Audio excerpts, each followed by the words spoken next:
Hello there and welcome to Life Beyond Scene, where curiosity drifts on calm waters and science takes its time.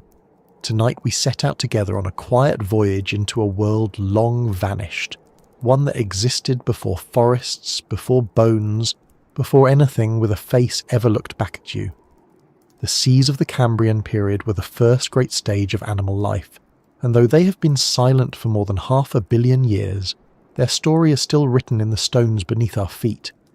It was a time when the world's oceans stirred with strange movement, when soft-bodied creatures learned the language of survival, and when hunting itself was invented. Before sharks, before whales, before anything with teeth, there were other rulers of the deep, hunters that looked nothing like anything alive today, yet laid the foundations for all that would follow. Maybe you're listening from somewhere quiet, perhaps late at night, with the soft hum of a world still awake in the background. Wherever you are, imagine for a moment that the walls around you melt away, and the air becomes cool and heavy with salt. Imagine sunlight trickling through shallow water, scattering into rippling beams that dance across a floor of silt. The continents have not yet taken their modern shapes. The air is thin, the land barren, and the ocean is where everything important is happening. If you find this journey soothing or simply a gentle way to learn something before you rest, a small gesture like a like or a subscription helps this little corner of calm reach others who might need the same quiet escape. Now take a slow breath, let your thoughts ease and drift with me downward into those ancient waters, because the story of life's first hunters begins not with teeth or claws, but with light. Before there were predators, there was stillness. The earliest oceans were filled with microscopic drifters, simple forms that fed on sunlight or absorbed nutrients directly from the water. They floated freely, unbothered by pursuit, existing in a slow chemical calm that had lasted for millions of years. Life was everywhere, but it was gentle. That calm, however, could not last. Every ecosystem, even one so young, tends toward complexity. When food becomes plentiful and competition grows, nature begins to experiment. In the murky shallows of the late Precambrian and early Cambrian, evolution began to accelerate. Cells that once lived alone began to cooperate. Bodies formed layers, muscles, mouths. Movement began. The world that had been still for eons started to stir. At first these movements were small, a ripple through soft mud, a faint twitch of cilia pushing against the current, an animal no larger than a grain of rice tracing a meandering path across the seafloor. These were the first steps toward motion, and with motion came the potential for something new, interaction. Once one organism could move faster than another, the idea of hunting was born, though of course there were no ideas then, only instincts encoded in the quiet arithmetic of evolution. The first hunters did not know they were predators, just as the first prey did not know they were being hunted. It was all a matter of chance and survival, repeated endlessly across generations until movement became pursuit, and feeding became predation. The Cambrian period began roughly 541 million years ago, and in geological terms, it was like the opening act of a great performance. Life exploded in diversity. In only a few tens of millions of years, almost every major animal body plan we know today emerged in some form. It's easy to think of this as sudden, but even a so-called explosion in deep time happens over spans so vast that entire mountain ranges could rise and erode while it unfolds. Still, compared to the quiet billion years before it, the Cambrian was a storm of invention. Creatures began to grow hard parts, shells, spines, armour. Others developed eyes, limbs and strategies, and as soon as one creature learned to protect itself, another evolved to overcome that protection. Evolution had discovered escalation, and from that point onward, the oceans would never again be peaceful. If we could stand on the seafloor then, we would see landscapes unlike anything familiar. Instead of coral reefs, there were mats of bacteria and soft algae. The water might have seemed cloudy with silt and plankton. Strange shapes moved through it, many of them gliding close to the bottom. Some looked like flattened worms, others like small armoured pancakes with legs. Nothing had yet learned to swim powerfully in the open water. The world of the Cambrian was a realm of crawlers, drifters, and gliders, each adapting to a new and unpredictable environment. And within this emerging ecosystem, the first true hunters appeared. It's important to remember that the word hunter doesn't mean large or fierce, at least not yet. In the Cambrian seas, being a hunter could simply mean having a mouth capable of gripping, a body capable of moving toward prey, and senses keen enough to know when to strike. Many early predators were small, some less than a centimetre long. They prowled through mats of microbes, searching for softer creatures to ingest. One of the earliest examples might have been the tiny organisms known as priapulid worms, simple tubular bodies that used a retractable feeding organ to grab unsuspecting prey. Primitive as they seem, they mark the beginning of something monumental. The first time one living thing actively sought another for food. That shift from passive feeding to active hunting reshaped evolution itself. For every predator that appeared, there had to be a response.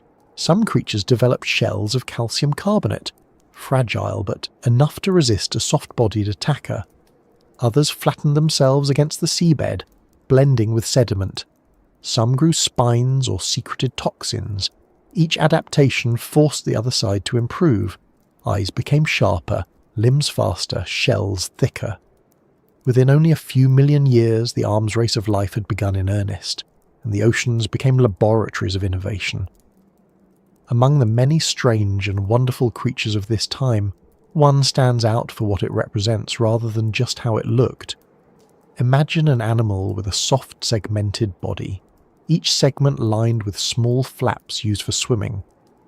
Its head bears two large compound eyes far more sophisticated than anything else of its era, and from its mouth extend a pair of grasping appendages shaped like the claws of a shrimp. This creature could grow to nearly 1 metre in length, enormous compared to most Cambrian life. It was agile, fast, and perfectly designed to capture smaller animals drifting through the sea. Its name, given much later, is Anomalocaris, meaning strange shrimp, and in many ways it was the ocean's first apex predator. But we'll come to Anomalocaris soon enough.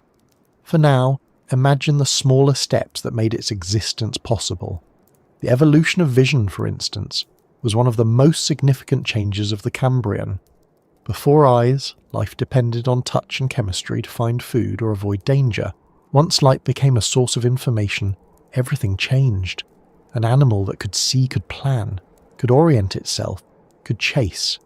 The emergence of eyes triggered an evolutionary cascade. Predators evolved better sight to locate prey, and prey evolved ways to hide. The interplay between seeing and being seen drove an explosion in body forms and behaviours. In that sense, the first glimmer of vision was also the spark that ignited the age of predators. In these ancient seas, size did not always dictate power. Trilobites, among the most recognisable Cambrian animals, were abundant and diverse. Many crawled slowly over the sediment feeding on detritus, but some species became active hunters, equipped with spiny limbs and sharp mouth parts. They patrolled the seafloor like armoured beetles, overturning debris in search of worms and small-shelled creatures.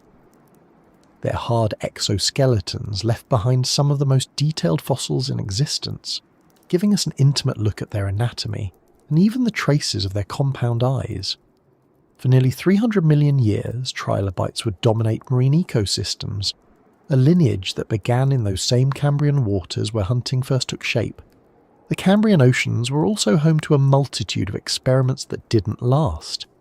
Evolution is a process of trial and error, and for every successful design like the trilobite, there were dozens that vanished without descendants. Some animals combine traits in ways that seem almost absurd to us. Long-stalked eyes, soft bodies with stiff plates, feathery limbs used for both swimming and breathing. Others floated upside down or moved sideways, navigating in ways that seemed to ignore the rules of balance. To them, there were no rules. only what worked long enough to reproduce. In that sense, the Cambrian was less a stable ecosystem and more a vast creative workshop where nature tried every idea at once. When we look at the fossils today, often preserved in exquisite detail in deposits like the Burgess Shale of Canada or Chengjiang in China, it's easy to forget that these were once living, moving beings. Each left faint trails in the sediment, each breathed the same water, and each played its part in the grand experiment that would one day lead to vertebrates, fish, and eventually us. But back then, none of that was destined or planned. The story of a life has no script, only momentum. The predators of the Cambrian were simply following opportunities, adapting moment by moment to a changing world. If you listen closely to the story locked within those rocks, you can almost sense the rhythm of it, the endless repetition of change, competition, and adaptation, not as poetry, but as a kind of biological logic.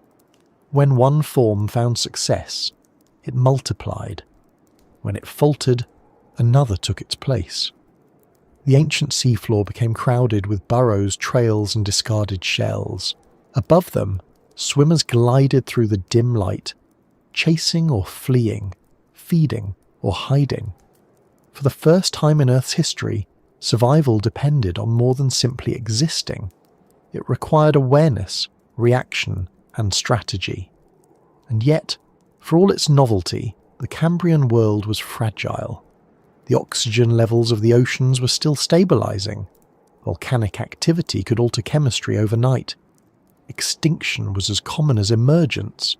Each new hunter pushed the system further toward complexity, and that complexity brought vulnerability. Still, the balance held long enough for evolution to take root in its new direction.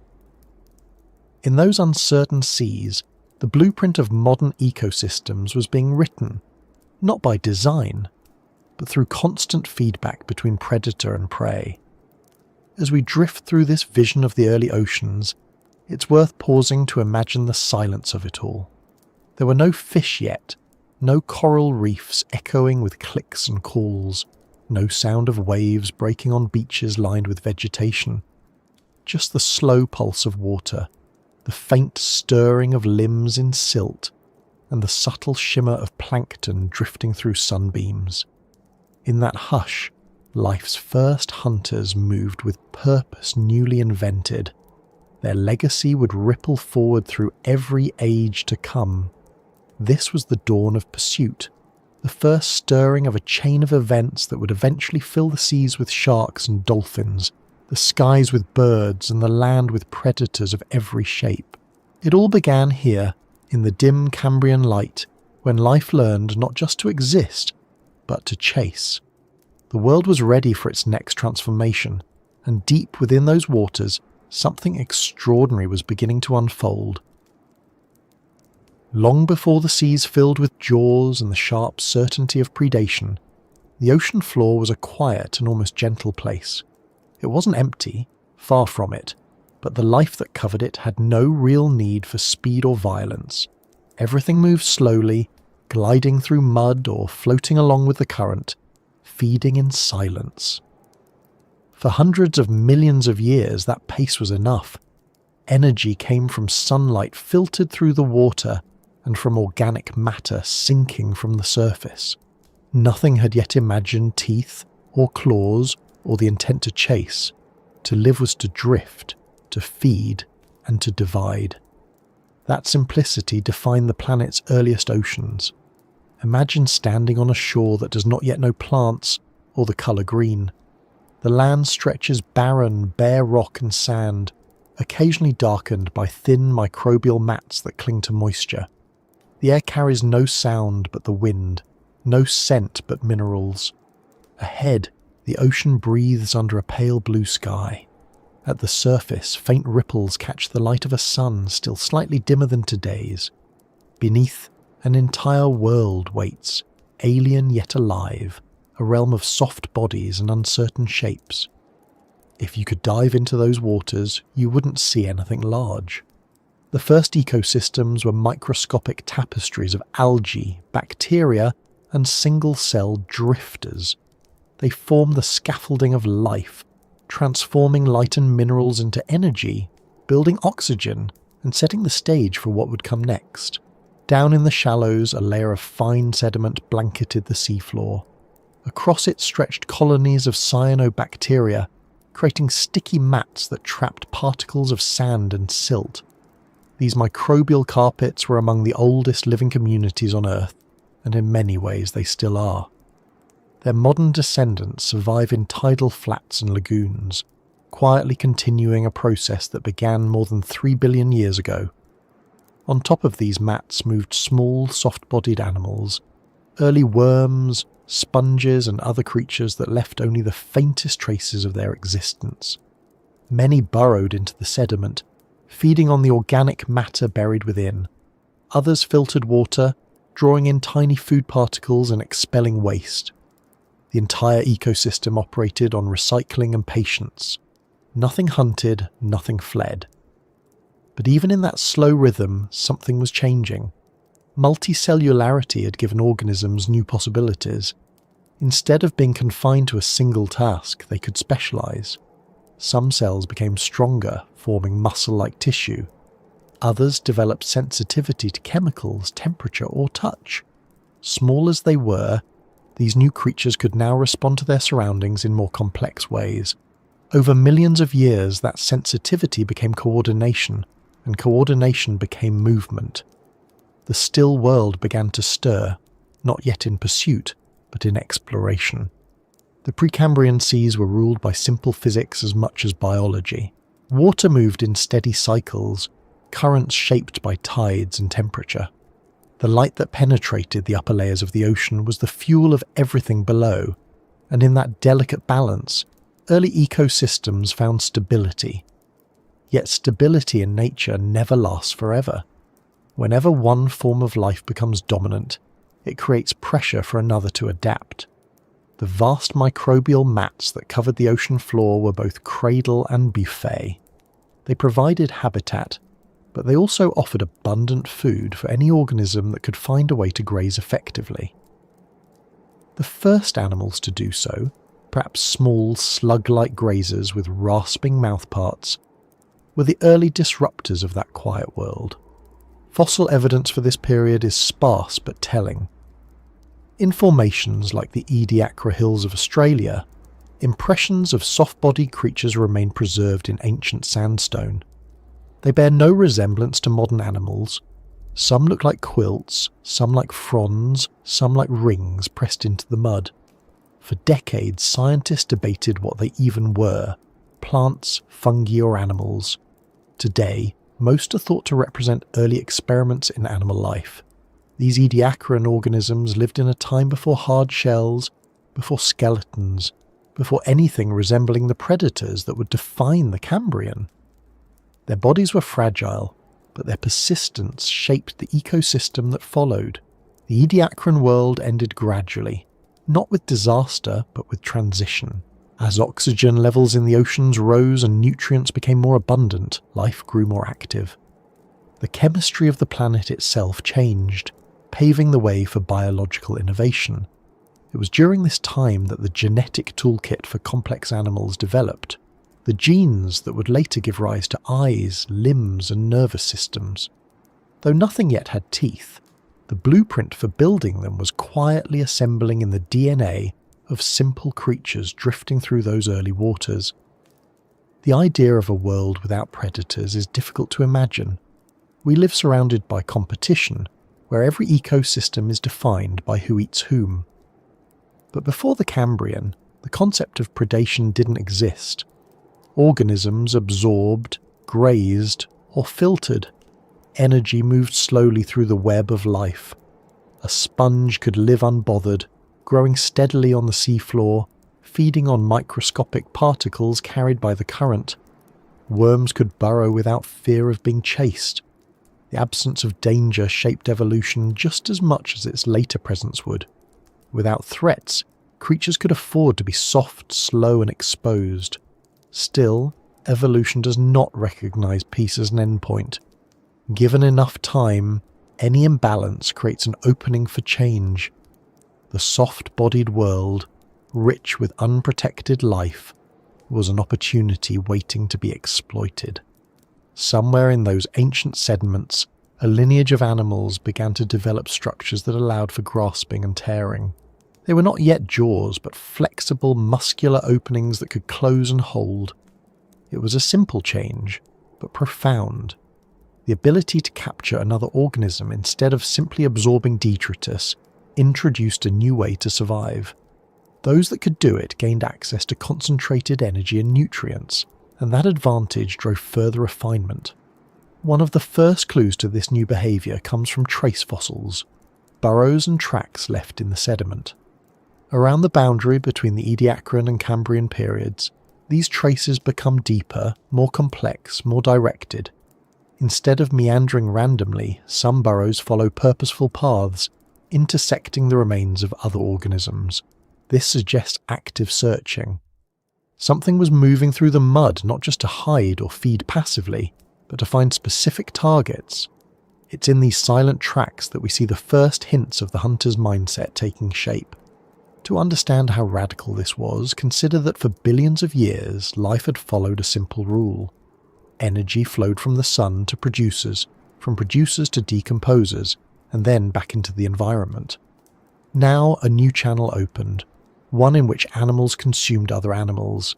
Energy could move up levels, creating hierarchies and dependencies. This restructured ecosystems entirely. Suddenly, the size and behaviour of one species affected many others. The emergence of predation was not just a biological milestone, it was an ecological revolution. Of course, none of this happened overnight. For millions of years, the line between grazer and predator was blurred. Many early animals fed by sifting through detritus and occasionally ingesting something still alive. Some used simple suction to draw food into their bodies, others used tiny appendages to grasp particles, but as sensory systems improved, so did accuracy. Once an animal could detect movement or chemical cues from prey, selective hunting became possible. That step marked the beginning of an entirely new kind of relationship in nature, one defined by pursuit, defense, and adaptation. The ocean of that era was a mosaic of habitats. Shallow waters near continental shelves teemed with microbial life, while deeper zones remained dark and still. The chemistry of these layers dictated who could live where. Early hunters likely favoured the margins, where light and nutrients met. It was in these transitional regions that complexity thrived. Evolution loves the edges, where stability meets change, where old rules begin to bend. The pre-Cambrian seas were full of such edges, both literal and biological. In this environment, the foundation for all future predators was built. Muscles grew stronger, nervous systems became more connected, sensory organs became more refined. What had once been simple reflexes evolved into coordinated behaviour. By the time the Cambrian period officially began, the seas were primed for an explosion of diversity. The pieces were already in place: mobility, perception, digestion, and competition. All that remained was for nature to combine them in new and unexpected ways. When we look back on that world now, it feels strangely serene. No roaring, no sudden strikes, no struggle. Just the slow choreography of evolution unfolding in silence. Yet beneath that calm surface, potential was accumulating. The absence of predators was not an endpoint, but a vacuum, and nature abhors a vacuum. The first creatures to break the peace would unleash forces that still shape life today. The development of hunting did not simply add danger, it added direction. From that moment on, survival would favour the alert, the swift, and the adaptable. It's tempting to think of this as a loss of innocence, but life does not operate by moral measure. The invention of predation was as natural as the invention of photosynthesis. Both are solutions to the same problem: how to use energy efficiently in a changing environment. What shifted was not purpose but method. The ocean learned to recycle energy through its own inhabitants, instead of relying solely on sunlight and decay. In doing so, It accelerated the pace of evolution, turning a slow chemical drift into a dynamic, interconnected web. Every modern predator, from a dragonfly to a blue whale, traces its lineage back to this transition.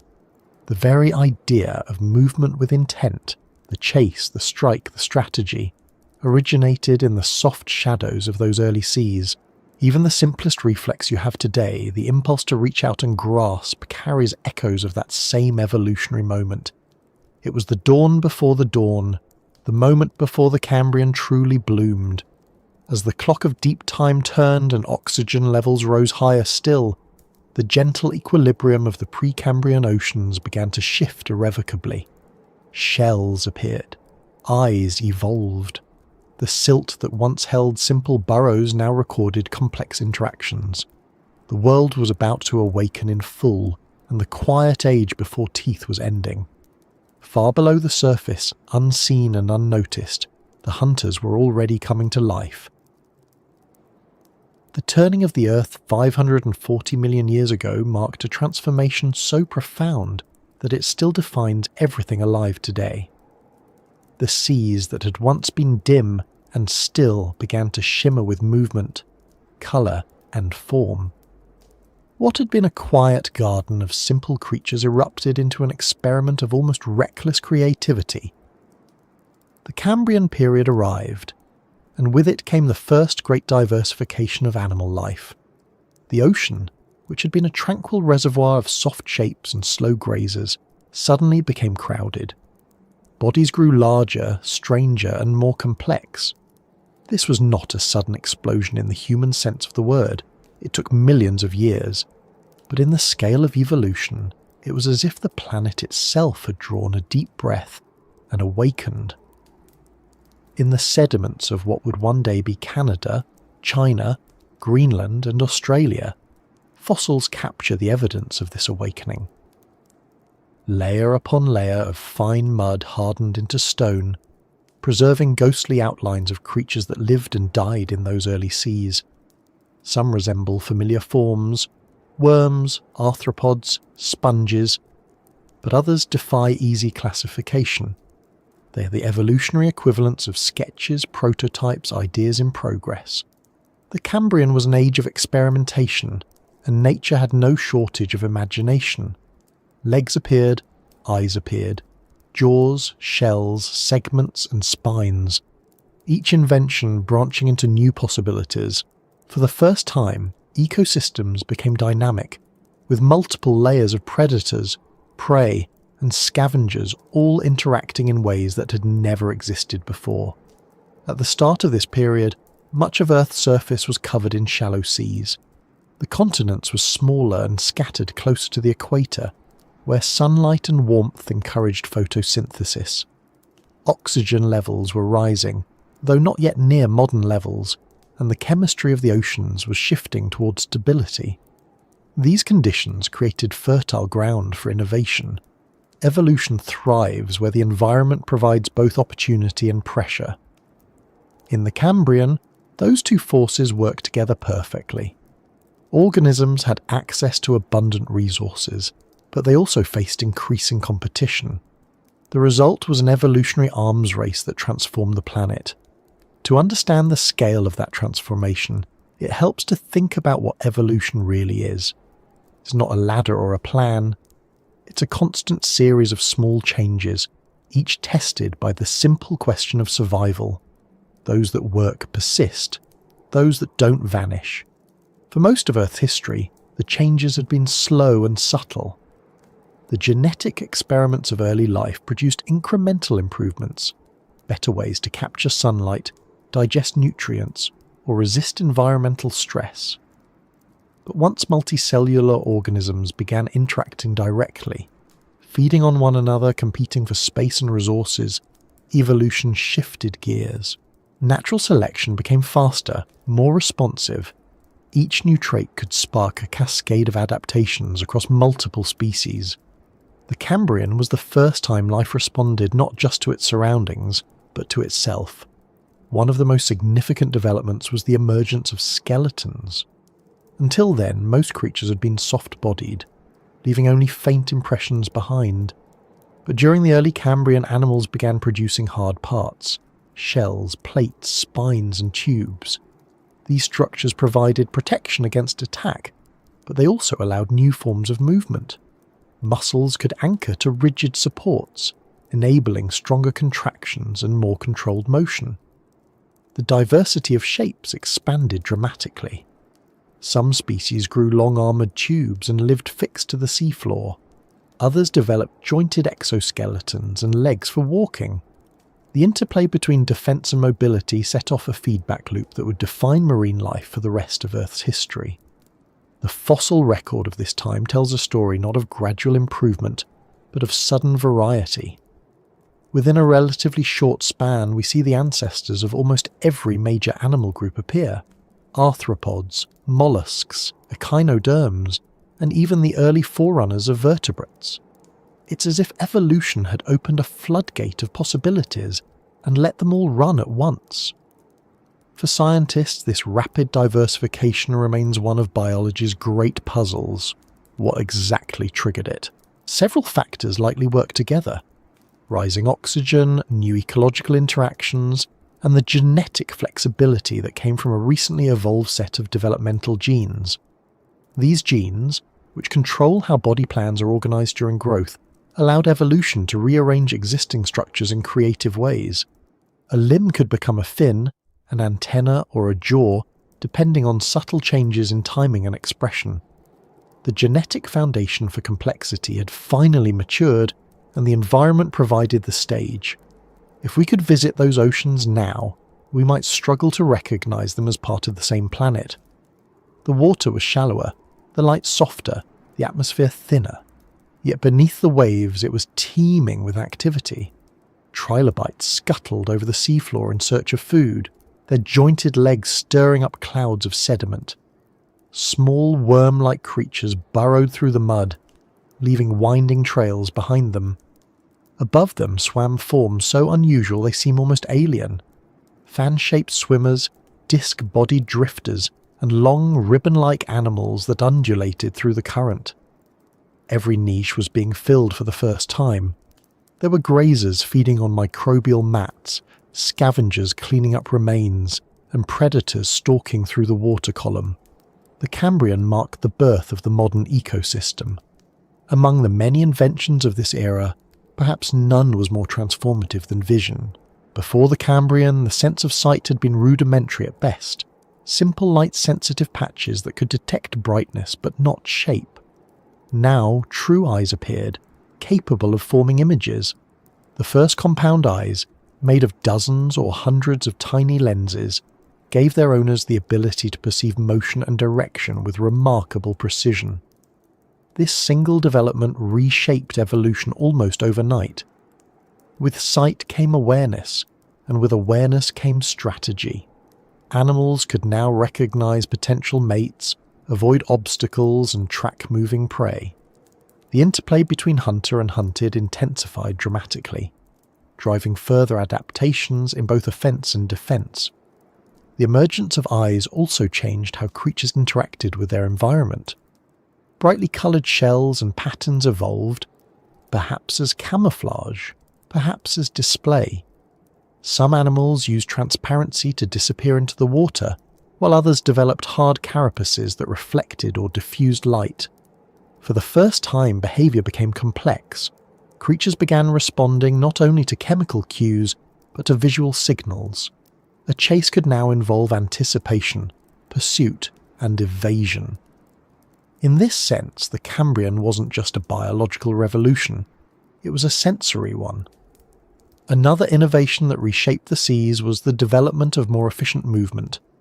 Early animals had relied on cilia or simple muscle contractions to glide or crawl, but as bodies became more specialised, locomotion became a key factor in survival. Some creatures evolved paired appendages that acted as paddles. Others developed flaps or fins that generated lift. These improvements turned the seafloor from a static surface into a three-dimensional environment where animals could move vertically as well as horizontally. The ocean became layered not just by depth and temperature, but by activity. Hunters could now patrol the mid-water zones, and prey had new spaces to hide. While all this innovation brought diversity, it also brought risk. The more specialized an organism became, the more dependent it was on its particular niche. Environmental shift could wipe out entire lineages. The Cambrian seas were unstable, subject to fluctuations in temperature and chemistry. Extinctions were common, but so were new arrivals. In the constant cycle of loss and renewal, evolution advanced by experiment. The failures of one species created openings for others. The fossil record captures this restless energy, frozen moments of adaptation in motion. The Burgess Shale, discovered high in the Canadian Rockies, provides one of the clearest windows into this world. Its fine-grained sediments preserved even the soft tissues of ancient animals, revealing details that would otherwise have vanished. There we see creatures like Opabinia, with 5 eyes and a long flexible proboscis tipped with a claw. There is Hallucigenia, a spindly organism that walked on needle-like legs with rows of spikes running down its back. And there is Wawaxia, covered in overlapping scales and spines, part mollusk, part mystery. Each of these animals represents an evolutionary pathway that was explored and in most cases abandoned. But collectively they demonstrate the Cambrian's defining trait: possibility. For the first time, nature had the tools to explore complexity. It was no longer limited to single solutions. The same biological building blocks could be rearranged endlessly, producing diversity without bound. That flexibility would prove essential for the long-term resilience of life. Even as most Cambrian species disappeared, their genetic innovations lived on, inherited and repurposed by future generations. The limbs of trilobites would become the model for crustaceans and insects. The armour of early mollusks would evolve into the shells of snails and clams. The primitive notochord found in early chordates would one day become the backbone of fish, reptiles, birds and mammals. The Cambrian was the beginning of that lineage, a branching tree that would fill the oceans, the skies and eventually the land. It's easy to imagine this era as chaotic, but it had its own balance. Each new adaptation triggered countermeasures. When shells appeared, some predators developed crushing limbs. When speed increased, so did stealth. Evolution's constant exchange of innovation and response created a dynamic equilibrium that kept ecosystems both stable and flexible. This balance has persisted for 500 million years, through countless extinctions and recoveries. It began in those ancient seas when life first learned to compete with itself. For modern scientists, the Cambrian period offers insight not only into where we came from, but into how innovation works. Complexity doesn't arise from a single leap, but from countless small steps interacting over time. The Cambrian awakening was not a miracle. It was a natural outcome of life reaching a threshold of diversity and connection. Once evolution had enough ingredients to work with, creativity became inevitable. Each organism was both participant and product of the process, shaping its world even as it was shaped by it. In that sense, the Cambrian teaches us something subtle about progress. The appearance of predators, the development of eyes, the rise of shells. All these events seem dramatic, but they are the accumulation of countless small adjustments. Change is not sudden at the scale of a single life, but across millions of years it becomes transformation. Every ripple on that ancient seafloor contributed to the ocean we know today.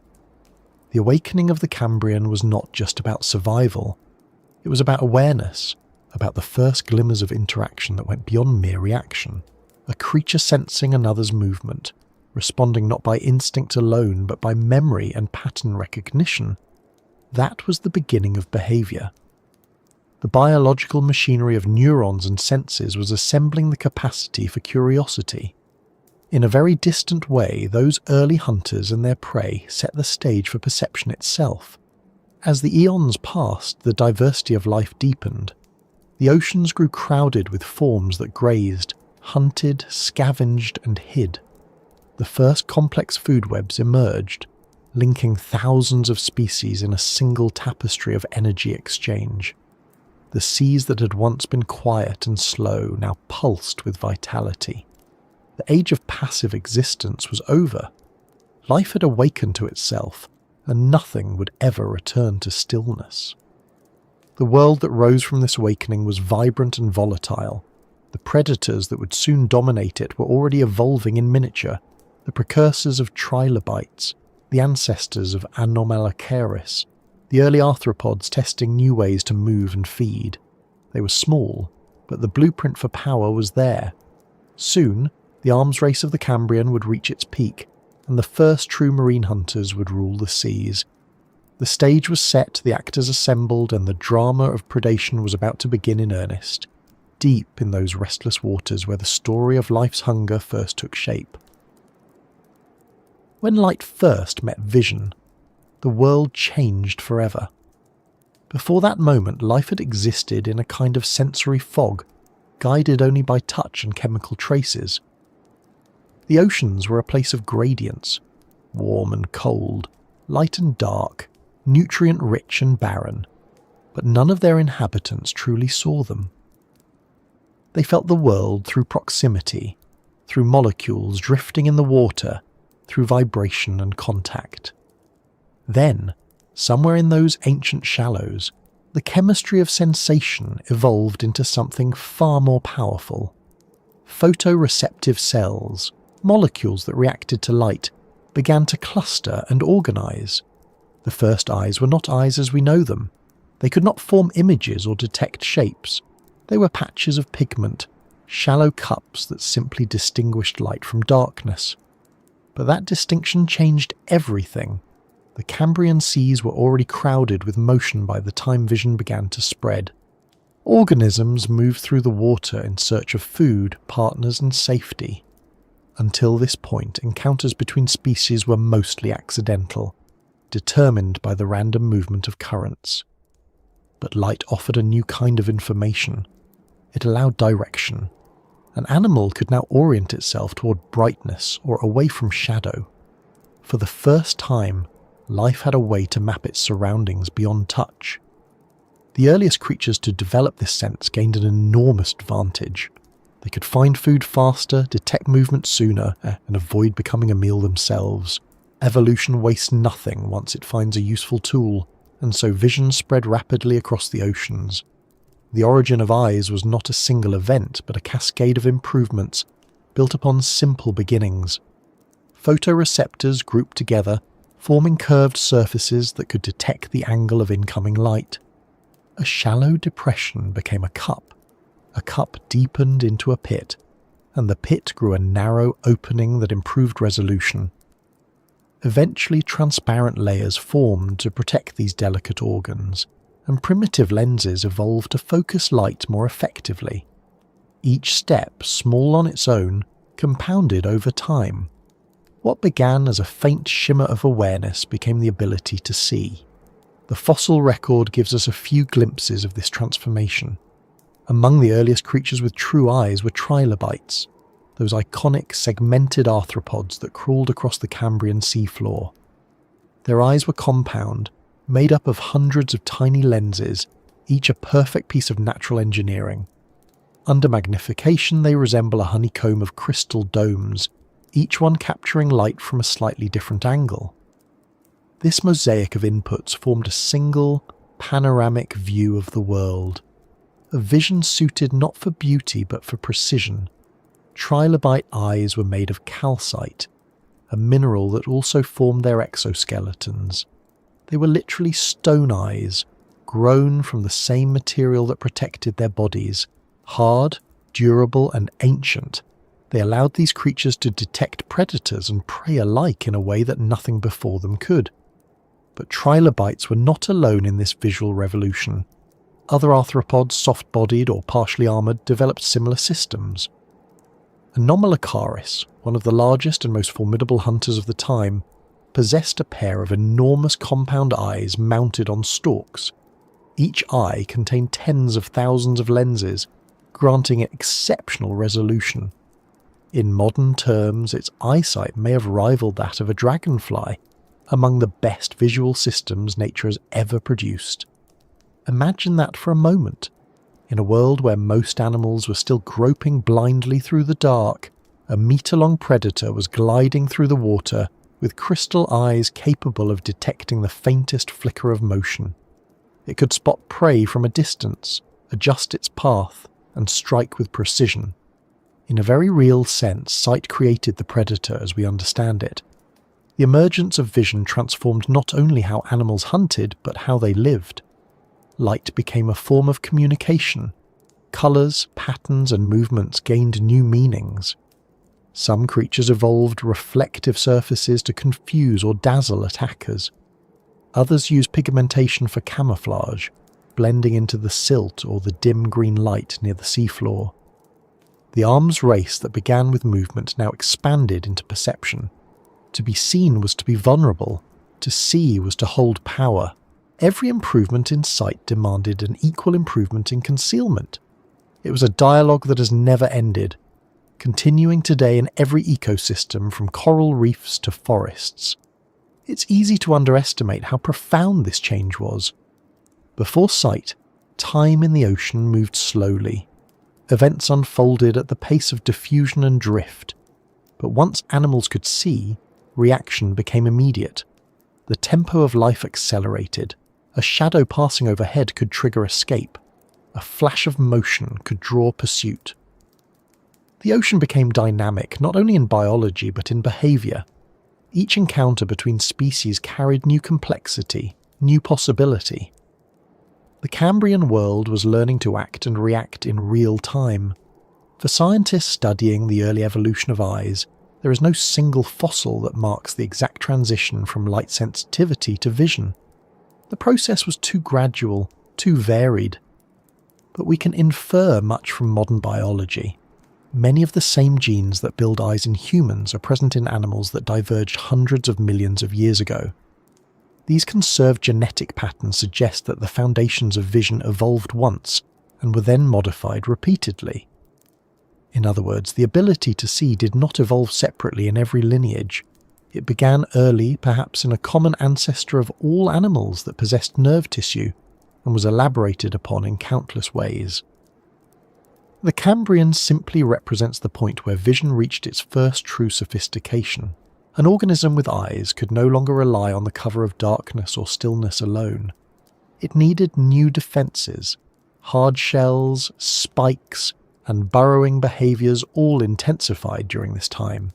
The fossil record shows a sudden proliferation of animals capable of digging or retreating into protective casings. Even soft-bodied species began to cluster in groups or hide within the shadows of larger structures. Light forced life to adapt to being observed. It also created the concept of distance, of being able to detect something not yet within reach. This single shift in perception laid the groundwork for complex behaviours like stalking, pursuit, and coordinated escape. The emotional analogues of fear and focus that drive modern animals trace their origins to this sensory awakening. For the predators of the Cambrian, vision was both a weapon and a guide. The hunter could now make decisions based on visual cues, estimating direction and distance before attacking. This required not only eyes, but a nervous system capable of processing information quickly. The development of improved vision likely drove parallel changes in brain structure and muscle coordination. With each generation, the connection between sight and movement deepened. The ability to perceive detail was meaningless without the ability to respond to it. Over time, evolution fused the two, creating creatures capable of deliberate targeted motion. The chase, as a concept, was born. The introduction of sight also changed how organisms related to their environment. Many began to rise off the sea floor, exploring open water where light was strongest. The dim, sediment-filled shallows remained home to those that preferred concealment, but others took advantage of clarity and speed. The vertical dimension of the ocean, previously underused, became a new frontier. With vision guiding them, swimmers could orient themselves to the direction of light, following it upward or away depending on need. Some may have used it to regulate depth, avoiding predators or tracking plankton blooms. Light became a map, and those who could read it thrived. when we reconstruct this world through fossils and computer models, the picture that emerges is one of remarkable subtlety. Eyes did not make the ocean simply more violent, they made it more aware. Every organism became part of a network of signals, shadows, flashes, colours, movements, each influencing the other. Predators learned to ambush from below, using the brightness of the surface to mask their approach. Prey learned to scatter when light patterns changed. These interactions gave rise to behaviours that still dominate marine life today. Schooling fish, darting crustaceans, stalking cephalopods, all are echoes of strategies first explored in the Cambrian's illuminated seas. There is another, quieter consequence of vision that is easy to overlook. Eyes created the possibility of memory. To navigate visually, an animal must recognise patterns, shapes, contrasts, sequences of light and shadow. This required neural networks capable of comparing what was seen now to what was seen before. In that comparison lies the seed of memory, and with memory comes learning.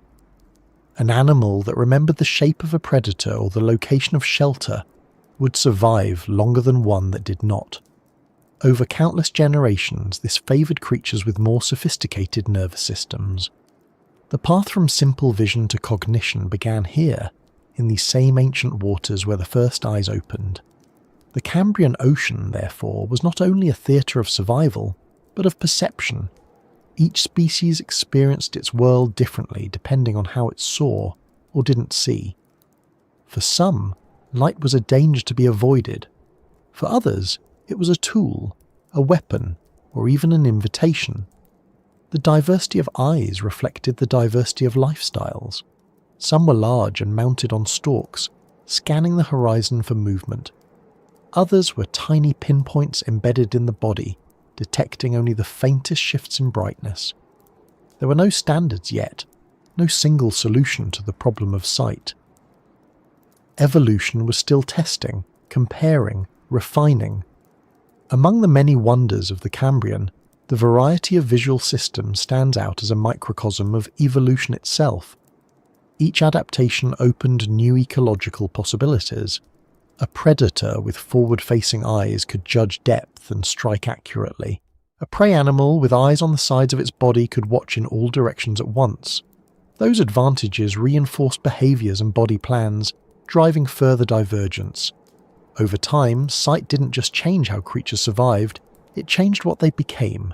It's humbling to think that the ability to see, something so integral to our own existence, began as a small patch of pigment in a creature no larger than a fingernail. That simple adaptation, replicated and refined, turned the oceans from featureless darkness into a world of forms and motion. It allowed life to perceive itself and, in doing so, to interact in ways that would lead to intelligence. Every glance, every moment of awareness that any living being experiences today owes a debt to those first eyes that saw. Even now, when scientists study modern arthropods or worms with simple photoreceptors, they are peering back in time. The same proteins that capture light in their retinas are ancient molecules, virtually unchanged since the Cambrian. They are biological fossils, living reminders of an age when sight was new and fragile. Each time an organism reacts to a shadow or turns toward a glimmer, it reenacts that ancient discovery. The evolutionary thread connecting then to now is unbroken. The rise of vision marked the true awakening of interaction in the ocean. It gave shape to fear and opportunity alike. For the prey, light became something to hide from. For the predator, it became a guide. The seas shimmered not just with sunlight, but with purpose. Movement gained intention, and the silent ballet of evolution accelerated. The world was no longer simply inhabited, it was watched. As the Cambrian continued, those that mastered vision began to dominate. Eyes grew larger, more complex. Nervous systems expanded to process the flood of information. The relationship between seeing and surviving tightened until they became inseparable. The first hunters with vision changed the evolutionary landscape, driving prey to invent armour, burrows, and speed. every adaptation built upon the last, each step feeding the next. In that cascading sequence of innovation, a new balance emerged. Light no longer meant safety or danger by itself. It meant information, and information meant power. The creatures that could use it most effectively would come to define the seas. The Cambrian world had entered its age of sight, and from that moment on, the history of life would never again return to darkness. Beneath those rippling waves, the first eyes continued to open. They watched the shadows of swimmers gliding through dim light. They saw movement where before there had only been murk. And somewhere in that flicker of awareness, the story of perception began to unfold, leading toward a future where every glance, every decision, every spark of understanding could trace its lineage back to that first act of seeing in the ancient Cambrian sea. Long before the Cambrian seas were ruled by giants, the first true hunters were small enough to fit on the tip of a finger. Their world was a landscape of sediment grains and bacterial mats, a vast wilderness measured in millimeters.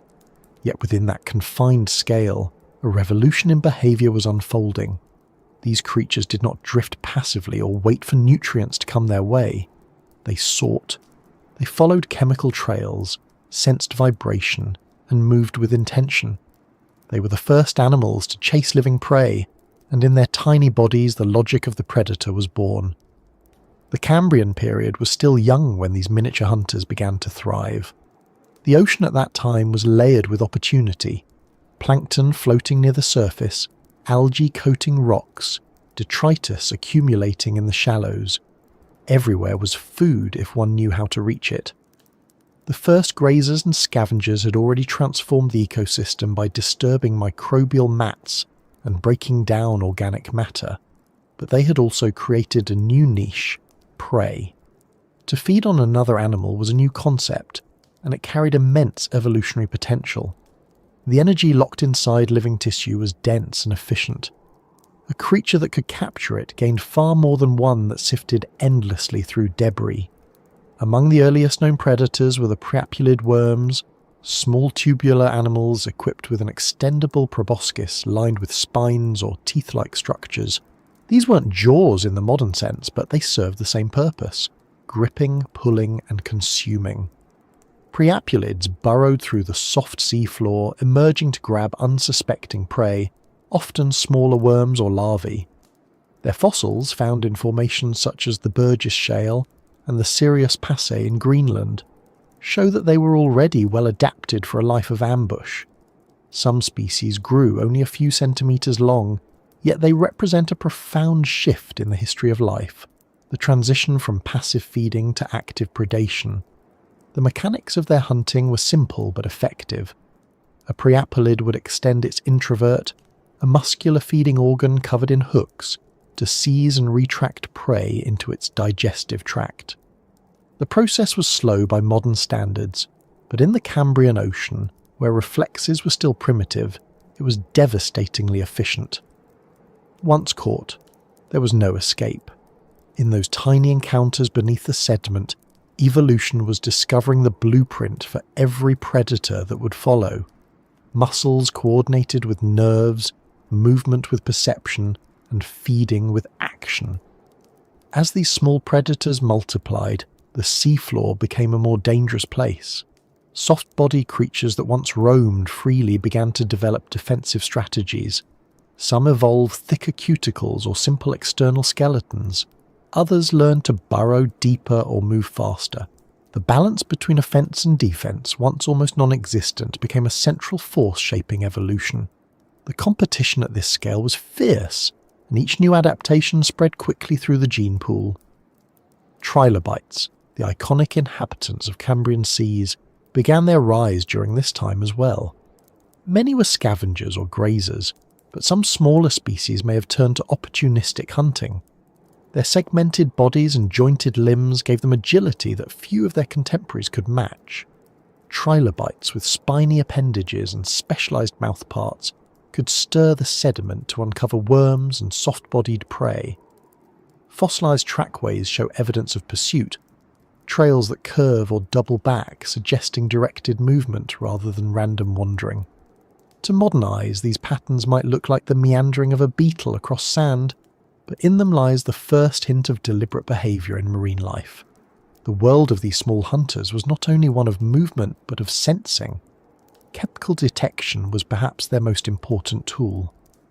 Long before sight dominated, molecules in the water served as messengers. A wounded organism released a trail that could be followed. A patch of decaying material announced opportunity. Some predators used fine sensory hairs or cilia to read these invisible cues, tracing them back to their source. Even the simplest nervous systems could interpret gradients, stronger here, weaker there, and adjust direction accordingly. This ability to orient toward a goal was the beginning of purposeful navigation. Predation at this scale had unexpected effects on the broader environment. As worms burrowed and hunted, they churned the sediment, mixing oxygen into deeper layers and changing its chemistry. This process, known as bioturbation, altered how nutrients cycled through the ecosystem. In other words, the act of small creatures hunting each other reshaped the ocean floor itself. Over time, this increased oxygen availability for other organisms, creating conditions that supported greater diversity. The relentless appetite of tiny predators indirectly paved the way for the evolution of larger, more complex species. Their world was rich in texture. Imagine the seafloor as a rolling plain of fine silt, dotted with mounds and burrows. The water above is hazy, filled with drifting particles. Sunlight filters down in shifting beams, casting faint shadows across rippling sand. A small priapulid worm moves just beneath the surface, its body undulating as it probes ahead. Nearby, a trilobite passes, its compound eyes scanning the sediment for any sign of motion. Above them, translucent creatures drift lazily, their gelatinous bodies catching the light like glass ornaments.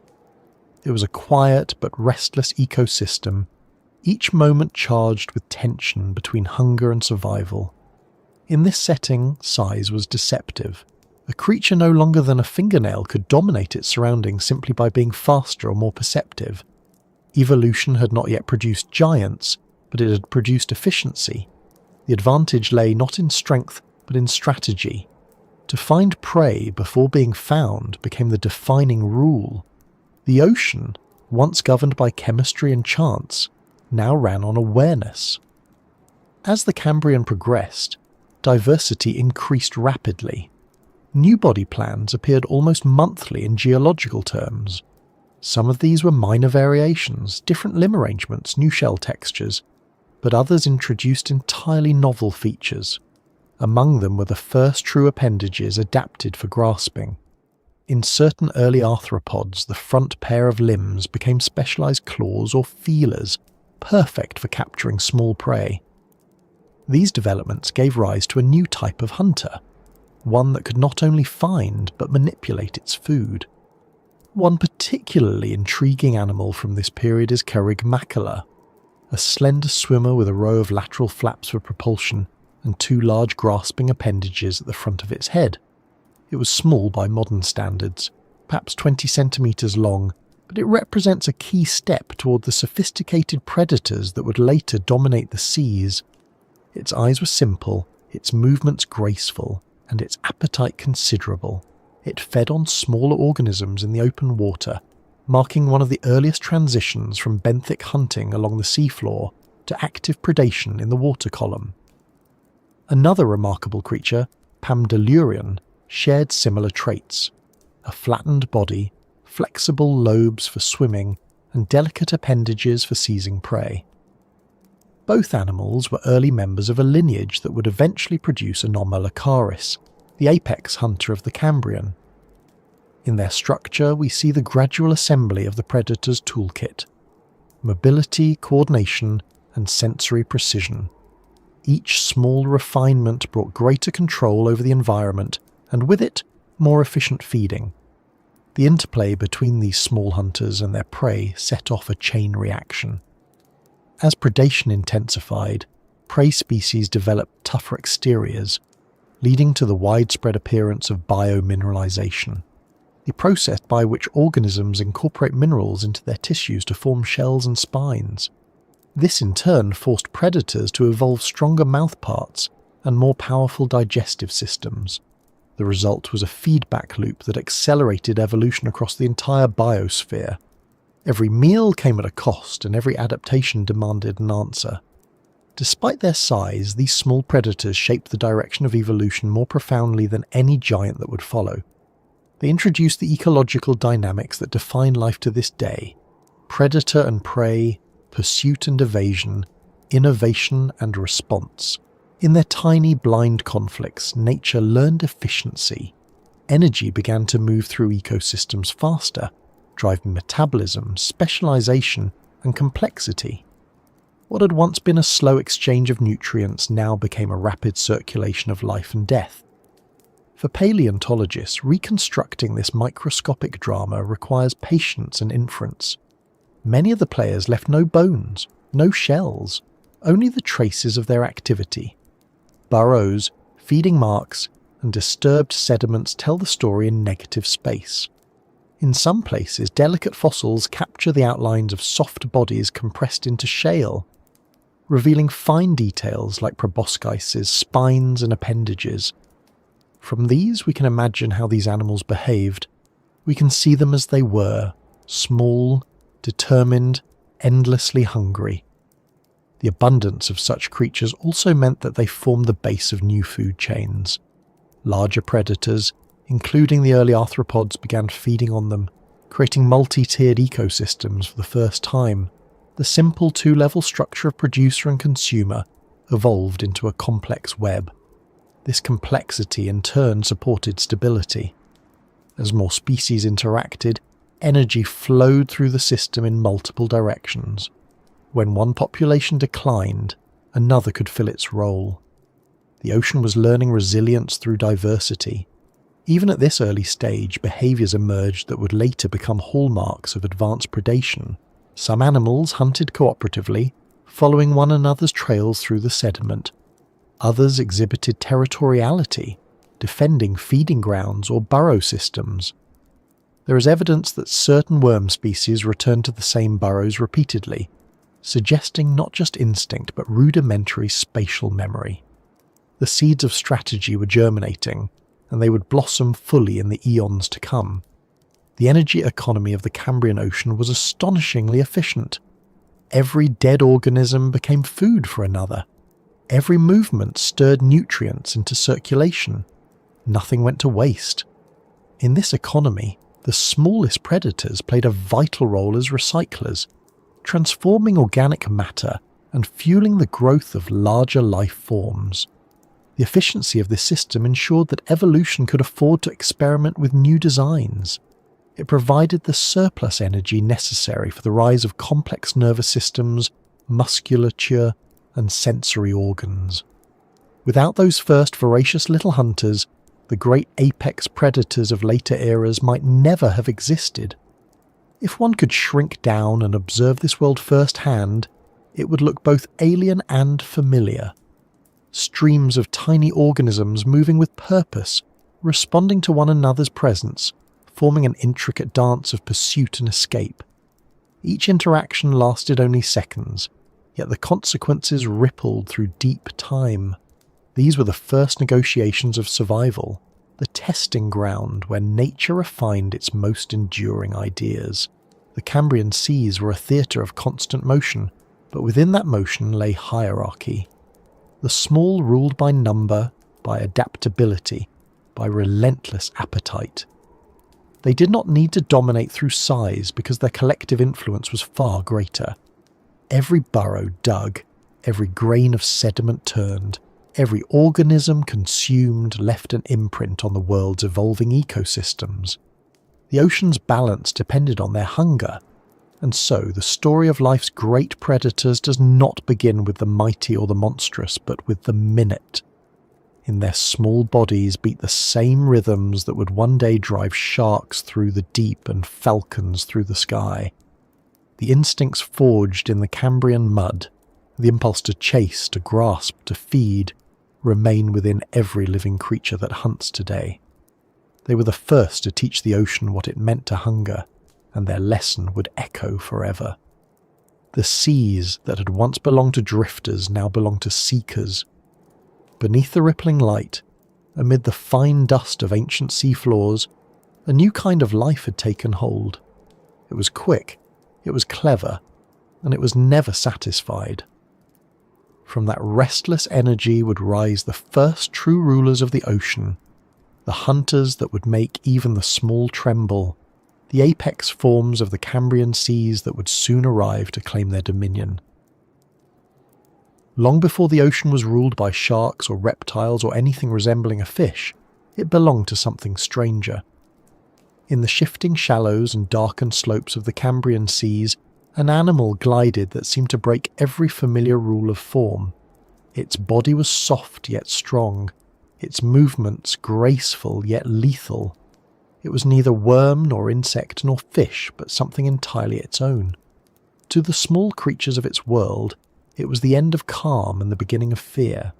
Its name, given by humans 500 million years later, was Anomalocaris, the unusual shrimp, though that label hardly captures what it truly was. It was the ocean's first great hunter, an apex predator in a world that had only just begun to imagine what a predator could be. If you could follow one through the Cambrian water, you might first notice how smoothly it moved. Its long segmented body flexed in rippling waves, each segment edged by a pair of flaps that beat in sequence. This undulating rhythm carried it forward with surprising agility. Its large circular mouth, ringed with overlapping plates that opened and closed like the petals of a mechanical flower, pulsed faintly as it swam. From its head extended two powerful appendages, curved and jointed, lined with spines that converged inward like a pair of hooks, designed to snare whatever drifted too close. Above them, a pair of enormous compound eyes surveyed the dim blue world with astonishing precision. It was a creature built not by design, but by the relentless arithmetic of evolution, every line of its body tuned to pursuit. For the animals that shared its habitat, Anomalocaris must have been both a marvel and a terror. Most Cambrian creatures were small and slow, built for grazing, burrowing, or filtering. None were prepared for a hunter that could see them from afar, close the distance in seconds, and tear through soft flesh with crushing force. To the trilobites that scuttled across the sea floor, its shadow would have been the last thing they saw before being lifted from the sediment and drawn into that ring of plates. Its feeding method, though primitive compared to the precision of later predators, was revolutionary. By gripping prey with its appendages and funneling it into its circular mouth, Anomalocaris could process animals too large for simpler predators to handle. It turned the Cambrian seas from a battlefield of small skirmishes into one ruled by power and dominance. The scale of this animal set it apart from everything else. While most Cambrian organisms measured only a few centimetres, Anomalocaris could reach a metre in length. In a world where almost everything was small, it was a giant. Its size alone gave it an advantage, but it was its combination of speed, vision, and control that made it truly formidable. The flaps along its sides worked in perfect coordination, generating lift and thrust. It could hover, surge forward, or glide silently just above the seafloor. Its eyes, each with tens of thousands of individual lenses, could detect movement and shape with clarity unmatched for its time. This was not an animal that relied on chance encounters. It hunted with intent. The fossils that tell its story were for many years misunderstood. Early paleontologists found isolated pieces, appendages that looked like shrimp claws, discs that resembled jellyfish, and segmented bodies that seemed unrelated. It wasn't until decades later that researchers realized they all belonged to the same creature. The revelation that these fragments were parts of a single animal changed how we saw the Cambrian entirely. Before Anomalocaris, scientists imagined the early oceans as populated mostly by small, passive forms. Afterward, they saw a world of interaction, pursuit, and complexity. The Cambrian, once thought to be a tranquil cradle of early life, became a place of drama. The presence of such a predator reshaped the evolutionary landscape. Prey species responded in kind. Trilobites developed thicker exoskeletons, spines, and the ability to roll into tight defensive balls. Some animals began burrowing deeper, escaping the reach of those grasping appendages. Others evolved agility, darting into the water column instead of crawling across the sediment. Every innovation by Anomalocaris forced an answer from its prey, and that cycle of adaptation and counter-adaptation drove the Cambrian explosion forward.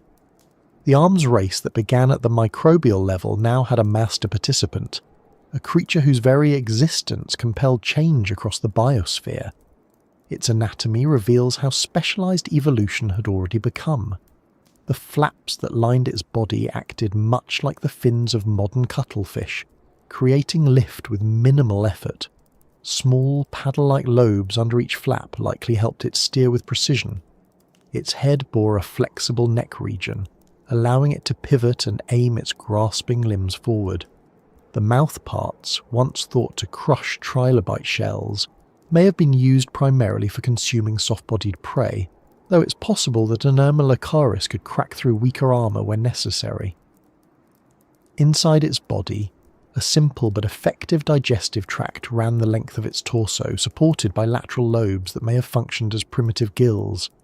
Everything about it speaks of efficiency, an organism refined for dominance, yet still alien in every detail. To envision its world, imagine standing on the floor of a shallow Cambrian sea. The light filtering through the water turns everything a hazy turquoise. Clusters of sponge-like organisms sway gently in the current. Worms twist through the silt. Trilobites trudge along, their shells glinting faintly. Then from above a shadow glides by. It moves like a ripple given form, silent but unmistakable. The small creatures react. Some freeze, some burrow, some scatter upward, but for most, there is no escape. The Anomalocaris tilts its body, its eyes locking onto a moving shape below. Its flaps undulate faster, closing the distance. The twin appendages reach forward, flexing open, then snap shut around their target. In one smooth motion, the captured prey is drawn toward the mouth, and the water fills with faint clouds of disturbed sediment. The hunter moves on, leaving only a fading swirl where life once stirred. For modern scientists, Anomalocaris represents a milestone not just in predation, but in the structure of ecosystems.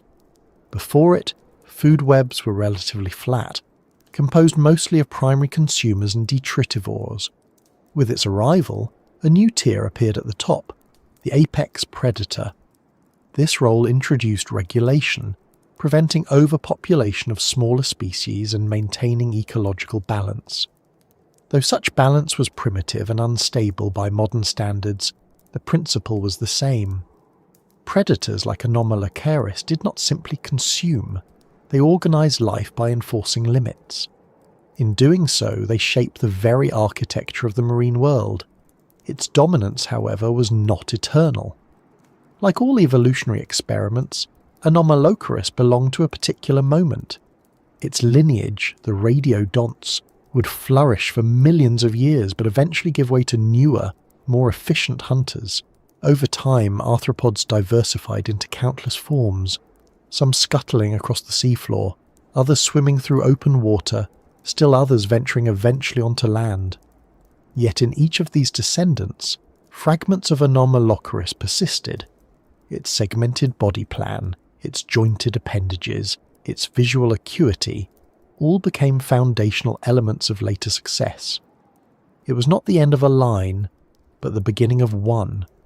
What made this animal so extraordinary was not its alien shape, but what it represented. The culmination of a chain of evolutionary progress that had begun with microscopic instincts. The first worms that groped through sediment, the early arthropods that developed crude limbs, the creatures that experimented with vision. All of them contributed to the making of this one apex form. In Anomalocaris, the ocean's evolutionary imagination reached a new level of coherence. It was the first organism to embody nearly all the hallmarks of complex predation: mobility, sensory awareness, precision and power. Its eyesight alone was a revolution. The fossilized eyes of Anomalocaris are among the most detailed ever found from the Cambrian. Each compound lens is preserved in three-dimensional relief, showing an optical design so advanced that it rivals those of modern insects. To possess such vision was to command an entirely new relationship with the environment. It could detect movement from meters away, focus on contrasting shapes, and perhaps even distinguish the flicker of shadows cast by other swimmers. For prey animals that had evolved in a world where danger arrived only by touch, this was a nightmare. Sight gave the predator anticipation. It could act before its victims even realized they were in peril. Its method of attack was elegant rather than frenzied. Unlike later hunters that relied on sudden bursts of speed, Anomalocaris used precision and timing. It would drift above the seafloor, scanning for motion. Once it detected a likely target, it adjusted its flaps to generate a burst of acceleration, sweeping its body in a curve that intersected the prey's path. The grasping limbs, jointed like elongated pincers, closed with surprising delicacy, more like a surgeon's tool than a weapon. The captured animal was funneled toward the mouth, where the overlapping plates rotated inward, shredding soft tissue and drawing it into the digestive tract. Each hunt was efficient, controlled, and final. Even at its size, Anomalocaris was vulnerable to change. The ecosystems it dominated were dynamic, their chemistry shifting with the planet's own cycles. Oxygen levels, temperature and nutrient flow all fluctuated, sometimes dramatically. The specialization that made it powerful also made it dependent on stability. As new competitors evolved and the environment changed, its dominance waned. Yet for millions of years it remained the undisputed master of the ocean, a symbol of what evolution could achieve when opportunity met innovation. Its fossils appear in diverse locations: Canada, China, Australia, Greenland, testament to its global success. Each specimen tells the same story. A body designed for control, an organism that embodied the Cambrian's restless experimentation made real. To hold one of those fossils today is to hold the imprint of the ocean's first apex mind, a creature that brought intent to the ancient waters. It didn't think as we do, but in its own mechanical way, it anticipated, it reacted, it learned. Every movement was a decision refined through generations. For the creatures of its time, Anomalocaris was the embodiment of inevitability. Its presence meant that life could no longer rely on chance or simplicity. To survive in its shadow required innovation, armor, speed, camouflage, or strategy. Each adaptation it provoked gave rise to new forms, and in this way, it became the architect of diversity. Its hunger shaped evolution far beyond its lifespan. Even after it disappeared, the structures it inspired continued to define life's possibilities. When paleontologists first reconstructed its form accurately, many remarked on how alien it seemed. But that strangeness is deceptive. The logic of Anomalocaris is the same logic that drives every predator that followed: detect, pursue, capture, consume.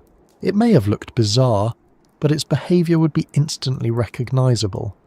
In its flowing movements and watchful gaze, we can trace a direct line to every later hunter, from mantis shrimp to raptors to the predators of today's oceans. Its alien beauty lies not in its difference from modern life, but in its familiarity, the shared code of predation written across deep time. It's easy to imagine that the Cambrian seas were dominated by chaos, but Anomalocaris represents the first hint of order, of hierarchy. It occupied a clear position at the top, its existence defining the boundaries of survival for everything below. For the first time, there was a creature that no other could challenge. The balance of nature, primitive as it was, now had structure. Energy flowed upward through layers of prey until it reached this singular hunter, where it ended in transformation. Even in death, Anomalocaris shaped the world it left behind. Its remains settled into the seafloor sediments, becoming part of the nutrient cycle it once ruled. Over millions of years, its body turned to stone, preserving the blueprint of predation for scientists to find 500 million years later. When those first fossils were unearthed and identified, they told us something fundamental about our own origins, that the instinct to pursue and the awareness that accompanies it are among life's oldest inheritances. The reign of Anomalocaris did not last forever. Evolution, once set in motion, never stops refining. New forms rose, smaller, faster, more specialized.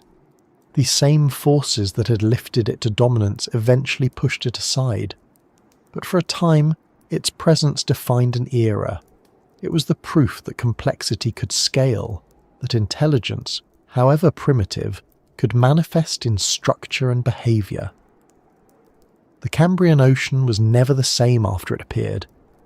The age of soft drifters had ended. The age of strategy had begun. As we look back across 500 million years, it's difficult not to feel some admiration for this strange creature.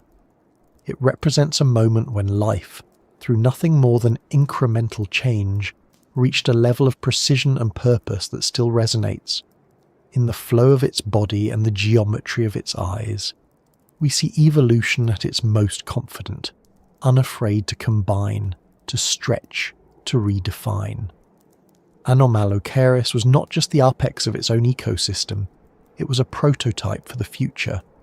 Beneath the Cambrian sun, in waters warm and clear, it glided effortlessly through the ancient sea. Below it, trilobites crawled in cautious silence. Worms retreated into burrows. Tiny swimmers scattered at the flicker of its shadow. The ocean trembled with new awareness. For the first time in Earth's history, there was something to fear. For every predator that evolution has ever imagined, there has always been a response. The emergence of Anomalocaris and the other hunters of the Cambrian did not go unchallenged. The prey learned to endure. The soft, fragile world that had once floated in near-perfect vulnerability began to harden. Shells thickened, spines erupted, bodies flattened against the seafloor. Movement became calculated, cautious. Fear, though not yet known by name or thought, found its first biological form. The age of armour had begun. Before the great predators appeared, life had little reason to defend itself beyond simplicity. The earliest multicellular organisms had flexible membranes, sometimes reinforced with organic fibres, but they lived in a realm where the greatest threat was scarcity, not pursuit. That changed once the first hunters arrived. Every encounter between prey and predator became a test of structure. Those that survived were those that had stumbled upon protection, whether through hardness, concealment, or speed. Over time, those traits accumulated, and the fabric of the ocean transformed. The Cambrian period was not a single moment of innovation, but a long contest of adaptation. Each advantage demanded an answer. The teethless, clawless mouths of early predators still exerted pressure strong enough to shatter unprotected flesh. In response, many small organisms began to incorporate minerals from the water, calcium carbonate, silica, and phosphate, into their outer layers. The result was the first true armour. These shells and plates provided rigidity, allowing their owners to resist attack, but they also introduced a new challenge: weight. The trade-off between defence and mobility became one of evolution's oldest negotiations. The evidence of this transformation is written in the fossils themselves. In rocks dating from the early Cambrian, we find microscopic fragments of armour, tiny tubes, scales, and spicules from creatures that once lived on the ocean floor. Some belong to early mollusks, others to simple worm-like animals that developed chitinous casings. These minute structures, sometimes only millimetres long, were the prototypes of exoskeletons. They represent a quiet but decisive shift in evolutionary strategy. For the first time, survival depended not only on what an animal could do, but on how it was built. Trilobites were among the most successful examples of this innovation. Their jointed, calcified shells offered both protection and flexibility, each segment interlocked with the next like a series of armoured plates, allowing them to curl into tight balls when threatened, a behaviour still mirrored by modern pillbugs, their distant descendants. When rolled up, a trilobite presented a smooth, impenetrable surface, hiding its vulnerable limbs and soft underside. This simple act of folding became one of the most enduring defensive strategies in the history of life. But armour alone was never enough. The predators evolved sharper tools, stronger limbs, and greater force. The trilobites responded in kind. Some species grew long spines across their backs and sides, turning themselves into living fortresses. Others adapted to new habitats, burrowing deeper into the sediment or venturing into darker waters where fewer predators prowled. Every generation tested a new variation, and evolution kept what worked. The variety of trilobite designs that emerged, smooth, spiny, ridged, flat, speaks to the relentless experimentation of nature under pressure. Not all defense was physical. Many creatures turned instead to evasion.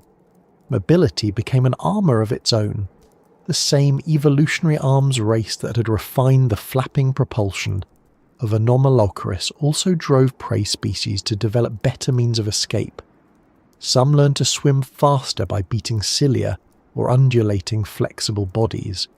Others developed streamlined shapes to glide through the water with minimal resistance.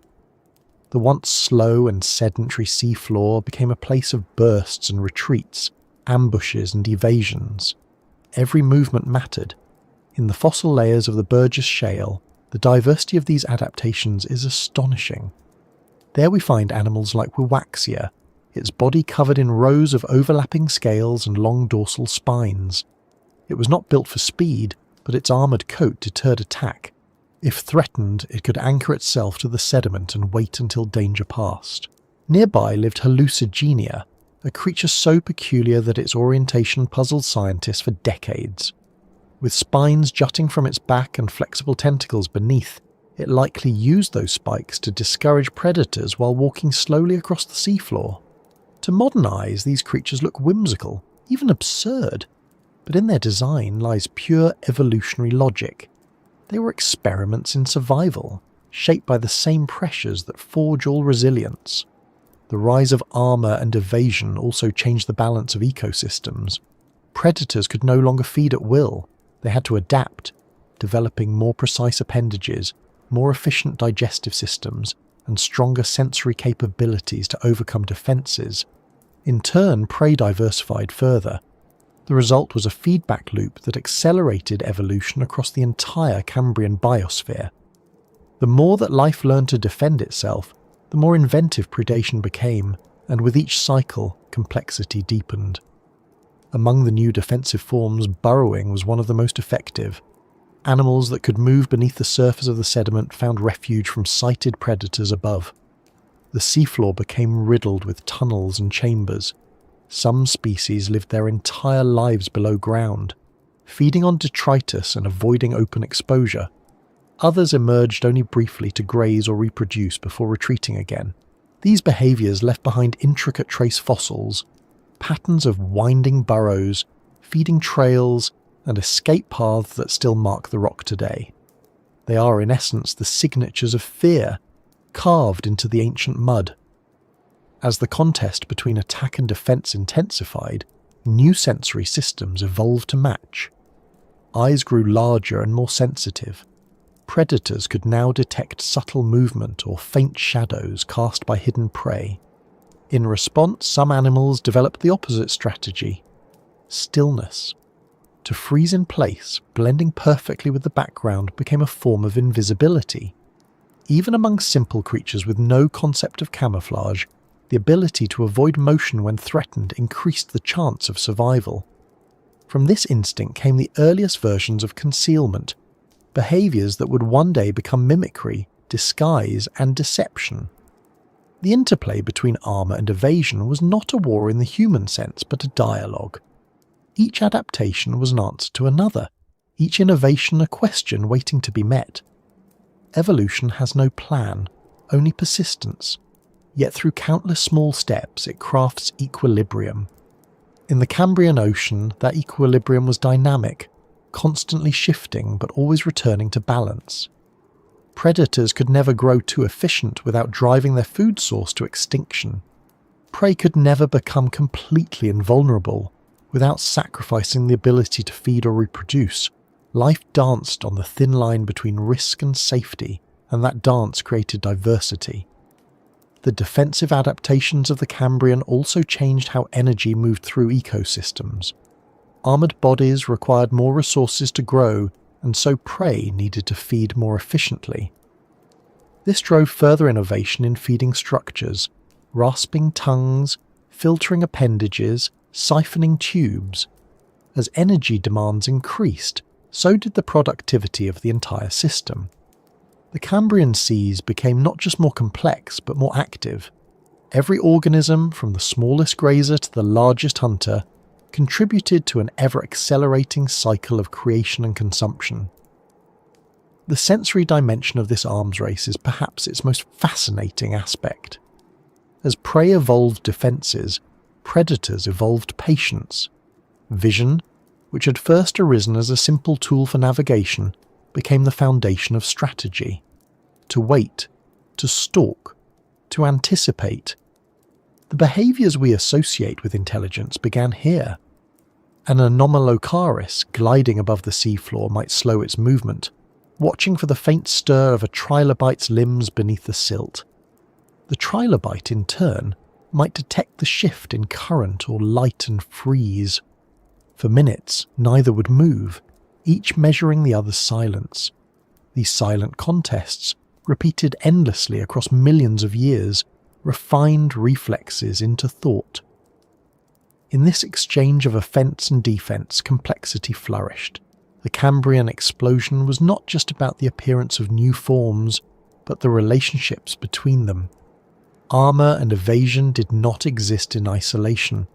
They were the products of pressure and opportunity intertwined. The more a predator improved, the more sophisticated its prey became, and each cycle left behind traces that shaped future generations. The diversity of life today, the endless variety of shells, scales and instincts, traces back to those first fragile defences forged under the threat of Anomalocaris. Even the structure of the seafloor changed under the influence of these adaptations. As more creatures began burrowing and digging, the once stable microbial mats that had covered the ocean floor were disrupted. This created new habitats, new sources of food and new environmental challenges. The boundaries between surface and substrate blurred. Some animals evolved transitional lifestyles, spending part of their time buried and part exposed, feeding from both worlds. Others exploited the burrows of their neighbours, turning shelter into hunting ground. The Cambrian seafloor became a complex, layered ecosystem, every inch alive with tension and motion. The concept of armour extended beyond shells and spines. Chemical defences also emerged. Some sponges and worm-like organisms developed toxic coatings or unpleasant secretions to deter predators. Though invisible to the fossil record, these adaptations likely played a major role in survival. They represent another form of evasion, not through speed or strength, but through deterrence. Life had discovered that sometimes the best defense was to make oneself undesirable. Over time, these strategies became integrated. Many creatures combined physical protection with behavioral tactics. A trilobite might rely on its shell for safety, but also burrow quickly when threatened. A worm might secrete mucus to slip away from a predator's grasp, while reinforcing its burrow with sand grains for added defense. The layering of strategies created resilience. No single adaptation guaranteed survival, but together they formed a system capable of enduring constant change. When we study these fossils today, we see not just static remains, but the memory of motion. The curvature of a spine, the shape of a shell, the pattern of a burrow, all are responses to an ancient conversation between life and danger. In those patterns lies the history of resilience itself, Every scale and segment tells a story of pressure endured and overcome. The predators, for all their dominance, could not erase that resilience. In fact, they depended on it. Without resistance, evolution stagnates. The power of Anomalocaris and its kin was meaningful only because their prey continued to adapt. The Cambrian Ocean thrived on that balance, a perpetual exchange of innovation that sustained its vitality. The more life struggled, the more it flourished. Armour and evasion are not merely tactics of survival, they are expressions of life's creativity under constraint. They mark the point where existence stopped being passive and became participatory. Every defence built against a predator was also an act of invention. The shells that gleamed beneath the Cambrian sun, the burrows that wound through ancient mud, the stillness of an animal waiting in perfect silence, all were solutions, each one unique, each one the product of necessity turned into art. The great predators would continue to evolve, growing faster and smarter, but they would never again face a world so unprepared. The age of vulnerability had ended. From this point forward, every attack would meet an answer, every hunter a challenge. The ocean had learned to defend itself, and in that endless contest between pursuit and protection, life discovered the balance that would sustain it through every age to come. Beneath the waves, the rhythm of that balance continued, a flicker of motion, a moment of stillness, the eternal pulse of adaptation shaping the world one heartbeat at a time. The seas never stopped moving. The waves above marked the passage of days, the cycles of light and dark, but below another kind of motion carried on, slower and deeper. It was not the movement of water, but of change itself. Every generation of creatures born in those Cambrian waters added something new to the pattern. Some grew harder, some swam faster, some developed strange shapes that pushed the limits of what life could become. The result was not chaos, but choreography. Each mutation, each adaptation, each response was part of a grand, unending performance, the dance of evolution. By the middle of the Cambrian period, the ocean had become an ecosystem of incredible complexity. What had once been a flat landscape of soft-bodied grazers now pulsed with energy and variety. Trilobites crawled over the sediment, eyes scanning for both food and threat. Sponges filtered water through intricate canals, recycling nutrients. Worms twisted and tunneled, stirring the seafloor into new textures. Predators like Anomalocaris glided between them, their compound eyes catching every flicker of motion. This was no longer the simple, quiet world of early life.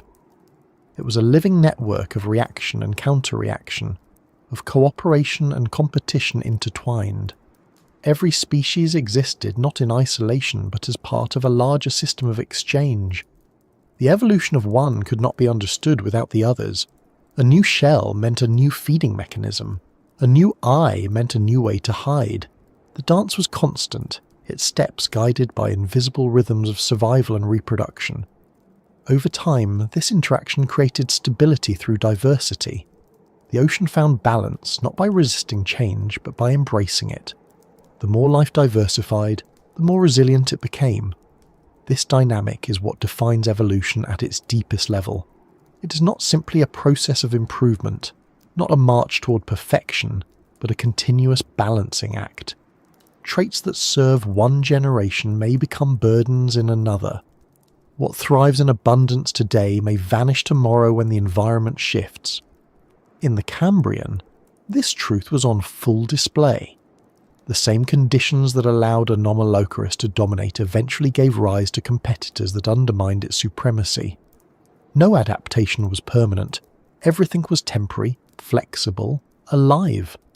One of the most striking aspects of this era is how rapidly innovation seemed to unfold. Fossil evidence shows that within a span of only a few million years, the number of animal groups increased dramatically. Many of these early experiments in form, some successful, some short-lived, represent the foundational designs from which later life evolved. From soft-bodied worms came the ancestors of arthropods, annelids, and mollusks. From primitive chordates came the first hints of backbones, structures that would one day allow creatures to leave the sea entirely. The Cambrian was not just a biological event, it was a statement of possibility. Each new adaptation introduced a ripple that spread through the ecosystem. When vision became widespread, behaviour changed. When shells hardened, feeding strategies shifted. When muscles grew stronger, motion diversified. These feedback loops gave the ocean a rhythm that seemed almost deliberate. But there was no direction, no purpose. The dance was self-organising, driven by nothing more than variation, inheritance, and time. Yet from that simplicity emerged complexity beyond imagination. Imagine watching this transformation not as a human observer, but as one of the creatures within it. The water around you hums with motion. Shadows drift above, refracting light into fragmented beams. Every vibration carries meaning, a signal, a warning, a chance. The ocean is alive with information, and survival depends on interpreting it correctly. You feel the current shift as a predator passes nearby. You sense the faint disturbance of sediment from a burrowing neighbour. You move, react, adjust, live. Each response, though unconscious, contributes to the greater flow. Evolution works not through grand decisions, but through small interactions repeated endlessly, each one shaping the next. This interplay between chance and necessity is what gives evolution its elegance. Mutations occur randomly, but their survival is anything but. The environment, the web of relationships between species, and the pressures of energy and competition all filter those mutations into patterns of enduring design. In the Cambrian, the abundance of ecological niches created space for countless experiments. Some animals evolved to graze, others to filter, others to scavenge, still others to hunt. None of them knew their place in the system, yet together they constructed one of the most balanced ecosystems the planet had ever seen. The fossil beds that preserve these creatures, such as the Burgess Shale and Chengjiang formations, are like snapshots of a vast performance frozen in time. When scientists split the layers of stone and reveal the impressions of delicate bodies pressed flat for 500 million years, they are not merely studying anatomy. They are witnessing relationships. The spacing of fossils, the orientation of bodies, even the direction of sediment flow tell stories of how these creatures interacted. Some died mid-motion, caught in sediment slumps. Others were preserved in clusters, suggesting mass events or social behaviours. Each piece of shale is a single frame of evolution's film, a brief moment in an endless sequence. It's easy to describe this process as progress, but that implies intention, and evolution has none. What we call success in nature is only persistence, an unbroken chain of survival through change. The Cambrian explosion shows that the most enduring pattern of life is not dominance, but adaptation. No creature remained supreme for long. The only constant was transformation. Every advantage carried within it the seed of obsolescence. The same jaws that once crushed prey could become useless if the prey learned to burrow. The same armour that once deflected attack could become a prison when speed was needed. In this way, evolution dances not forward but in circles, each step creating and undoing itself in turn. Within this movement lies an important truth. Complexity is not an endpoint but a byproduct. The more interactions an ecosystem supports, the more intricate its participants become. In the Cambrian seas, the density of life created a fertile field for complexity to grow. Each predator, prey, and scavenger depended on the others, not through cooperation but through necessity. The ocean became a living machine that refined itself continuously. It was, in a sense, self-aware, not in mind, but in structure. Every part responded to every other, forming feedback loops that echoed through time. Some of the most intriguing evidence of this interconnectedness comes from trace fossils rather than bodies. Patterns of feeding, crawling, and burrowing show that animals adjusted their behaviours based on one another. Predators avoided areas where prey was scarce. Prey abandoned zones where predators were too abundant. Over generations, these choices reshaped the physical environment itself. Sediments became layered in distinctive ways, oxygen levels shifted, and nutrients circulated differently.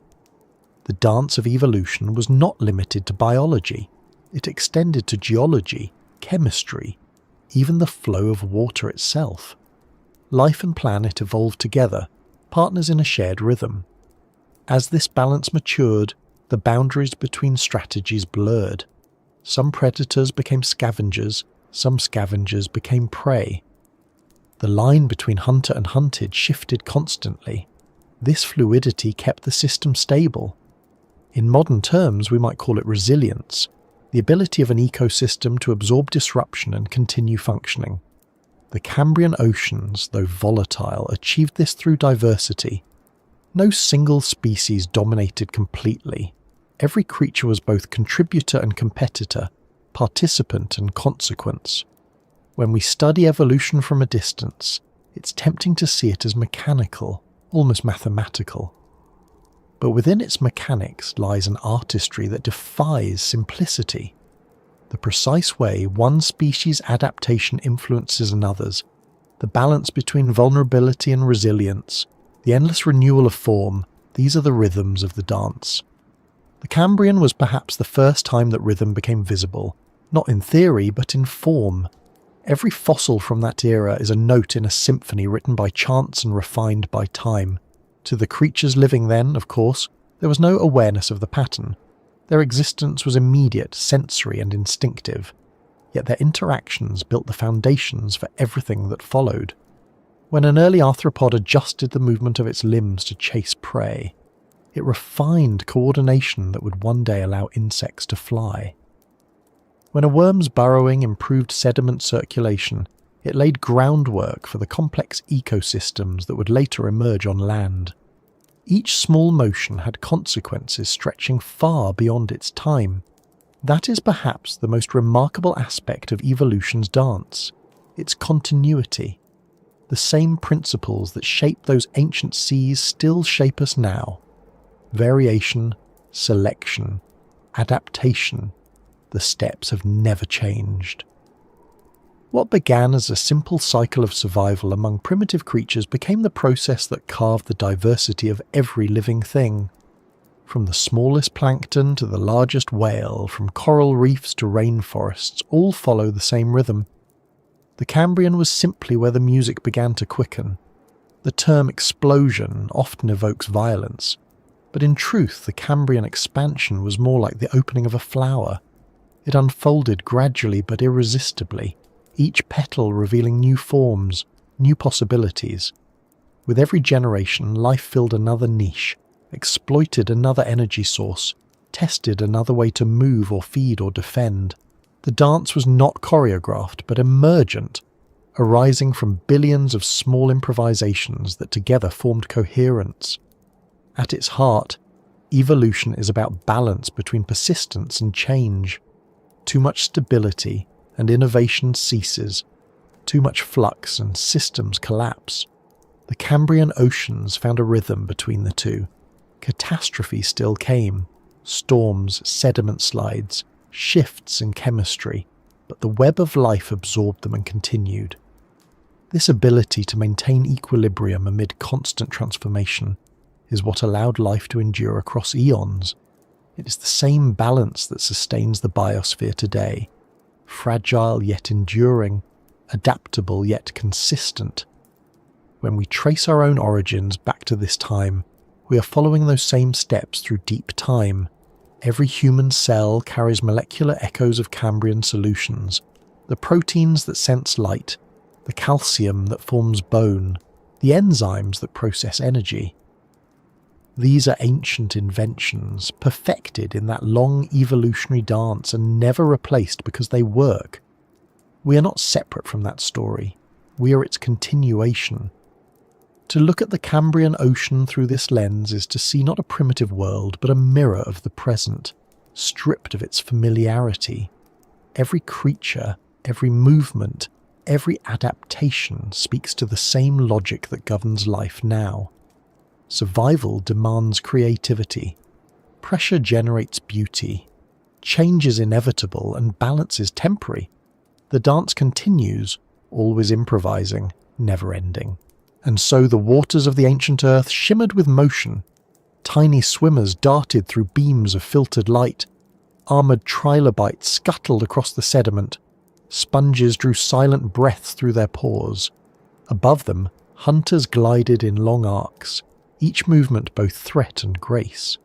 The ocean was alive with conversation, every gesture answered by another.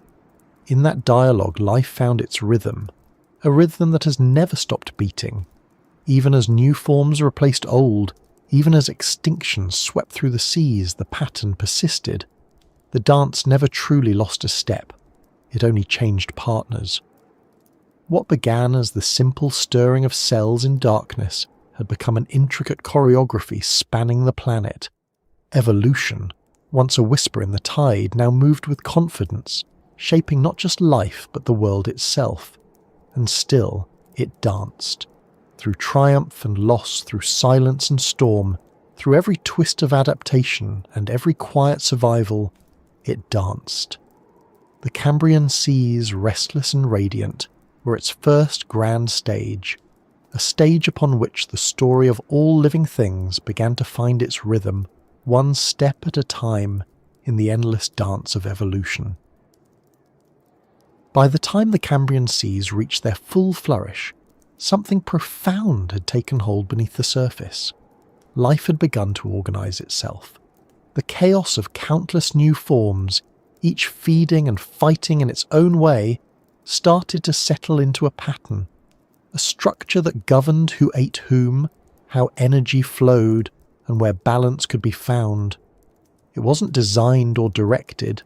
It arose naturally from the laws of need and consequence. Yet it had all the hallmarks of an architecture, built not of stone or logic, but of hunger, instinct, and evolution itself. These were the first food chains, the earliest frameworks of ecological order, and their architects were not the strongest or the largest, but the ones who unknowingly learned to link survival together. Every creature, from the smallest plankton to the fearsome Anomalocaris, played a part in constructing this new order. It began, as it always does, with light. The shallow seas of the Cambrian were awash with sunlight, filtered through mineral-rich water that tinted it in hues of green and gold. Within that light, tiny photosynthetic organisms converted energy into life. Algae, cyanobacteria, and simple protists bloomed across the ocean's surface, forming invisible pastures of productivity. They were the foundation of everything that followed, the silent builders of energy from which all else arose. These microscopic producers fed the first layer of consumers, small grazers, filter feeders, and detritivores that sifted particles from the water or scraped them from the sea floor. They didn't hunt, they harvested, living off the abundance that sunlight and chemistry provided. Worm-like creatures ploughed through soft sediment, stirring nutrients into motion. Sponges filtered gallons of water each day, capturing stray cells and organic debris. Small arthropods scraped microbial mats, their limbs moving in patient repetitive rhythms. Through their feeding, they broke down matter, circulated oxygen, and distributed nutrients. In doing so, they unwittingly maintained the balance of their own world. Above them moved the next tier, the predators, the opportunists, the scavengers. Anomalocaris, radiodonts, and other swimmers filled this role. They fed on those smaller creatures, keeping their numbers in check and ensuring that energy flowed upward rather than stagnating at the base. When they died, their remains sank back to the seafloor, providing food for decomposers that completed the cycle. Nothing was wasted. Every death fed another life. Every motion turned energy into form. This was the first true ecosystem, a self-sustaining network of interaction, a living system that regulated itself through the constant exchange of need and response. To understand how intricate this system had already become, consider the scale at which it operated. A single square metre of seafloor could support thousands of individuals from dozens of species. Tiny scavengers cleaned up organic waste. Filter feeders drew in microscopic plankton. Predators patrolled overhead, each adapted to exploit a particular niche. If one population grew too large, others responded, either by feeding on it or by being displaced. This natural feedback prevented collapse. Even in its earlier stages, life had discovered equilibrium not through control, but through interaction. The architects of this balance were not conscious of what they built. Evolution assembled their roles through trial and error, sculpting each species to fit into the gaps left by others. When one organism developed a new way to feed, another evolved to counter it. When one niche emptied, new forms appeared to fill it. The result was an invisible web connecting every creature to every other. For the first time, Earth hosted not just individual species, but systems, entire communities functioning as cohesive units. The Cambrian seas were the birthplace of ecological order. One of the great lessons of this period is that balance does not come from stability, but from constant movement. Every link in the food chain was both vulnerable and necessary. Producers required grazers to recycle nutrients. Grazers needed predators to prevent overpopulation. Predators depended on prey to sustain their energy. The death of one sustained the life of another, and so the circle continued. This interconnectedness made the system resilient. Even when environmental shifts disrupted one layer, others adapted to fill the void. It was not perfection, but flexibility that ensured survival. In these early oceans, the role of scavengers was especially critical. When larger creatures died, their soft tissues became a feast for smaller organisms, worms, arthropods, and bacteria that consumed them completely. This recycling of organic matter returned nutrients to the system, fueling new growth. Without scavengers, the seafloor would have become choked with decay, suffocating everything around it. Instead, these quiet cleaners kept the ocean fertile. Their unseen work made them some of the most important architects of the Cambrian world. Even if their names are lost to time, the structure of the food chain also shaped behaviour. Predators that hunted efficiently thrived. Those that relied on chance dwindled. Prey that learned to hide, flee, or harden their shells lived longer, producing more offspring. Over time, these behaviours reinforced the food web's stability. The more diverse the responses, the more adaptable the system became. This dynamic balance ensured that life could persist through fluctuations in climate, chemistry, and geography. The Cambrian Ocean was not a static environment. It shifted constantly with tides, storms, and the movements of the continents. Yet through it all, the web held. If we could compress the millions of years of the Cambrian into a single day, we would see the structure form like a living city. At dawn, the first microbial mats spread across the seafloor, colonizing bare rock. By midday, the grazers arrived, carving paths through the film of life. By afternoon, the predators appeared, chasing and devouring, redistributing energy. As evening fell, the scavengers cleaned what remained, returning nutrients to the cycle. And when night came, the next generation began again, building upon what was left. Each turn of the cycle refined the pattern. Each repetition strengthened the architecture. The diversity of feeding strategies that evolved during this time is astonishing. Some organisms filtered plankton directly from the water using fine appendages. Others scraped surfaces with hardened mouthparts. Still others developed suction mechanisms to extract soft tissue from shells. Predators employed raptorial limbs, pincers, or suction mouths to capture prey. Scavengers followed chemical trails drawn to the scent of decay. Each adaptation carved out a unique role within the web. The food chain was not a simple ladder, but a complex mesh of intersecting pathways. Energy flowed through it in every direction, creating stability through redundancy. This system also introduced hierarchy, not in the sense of dominance, but in the flow of energy. The producers formed the base, supporting the consumers above them. The top predators, though powerful, depended entirely on the abundance below. This relationship ensured that no level could exist without the others. In this way, Anomalocaris and its kin, despite their might, were bound to the same rules as the smallest plankton. The ocean was a democracy of necessity, each participant equal before the law of survival. The food chains of the Cambrian were the prototypes for all ecosystems that followed. The structure they established, producers, consumers, decomposers, remains unchanged after 500 million years. Every forest, reef and grassland on Earth still operates on this blueprint. The details have changed, the players have evolved, but the pattern endures. The architects of that first web wrote a code that life has never abandoned. For scientists, reconstructing these early food chains requires detective work. Fossils alone reveal little about who ate whom, but by studying the size, shape and wear patterns on fossils, researchers can infer diets. Bite marks on trilobite shells, for example, reveal the presence of predators strong enough to pierce armour. Fossilized gut contents show what these creatures consumed. The remains of smaller animals, bits of organic matter, even entire organisms swallowed whole. Trace fossils, such as burrows and feeding tracks, offer further evidence of behaviour.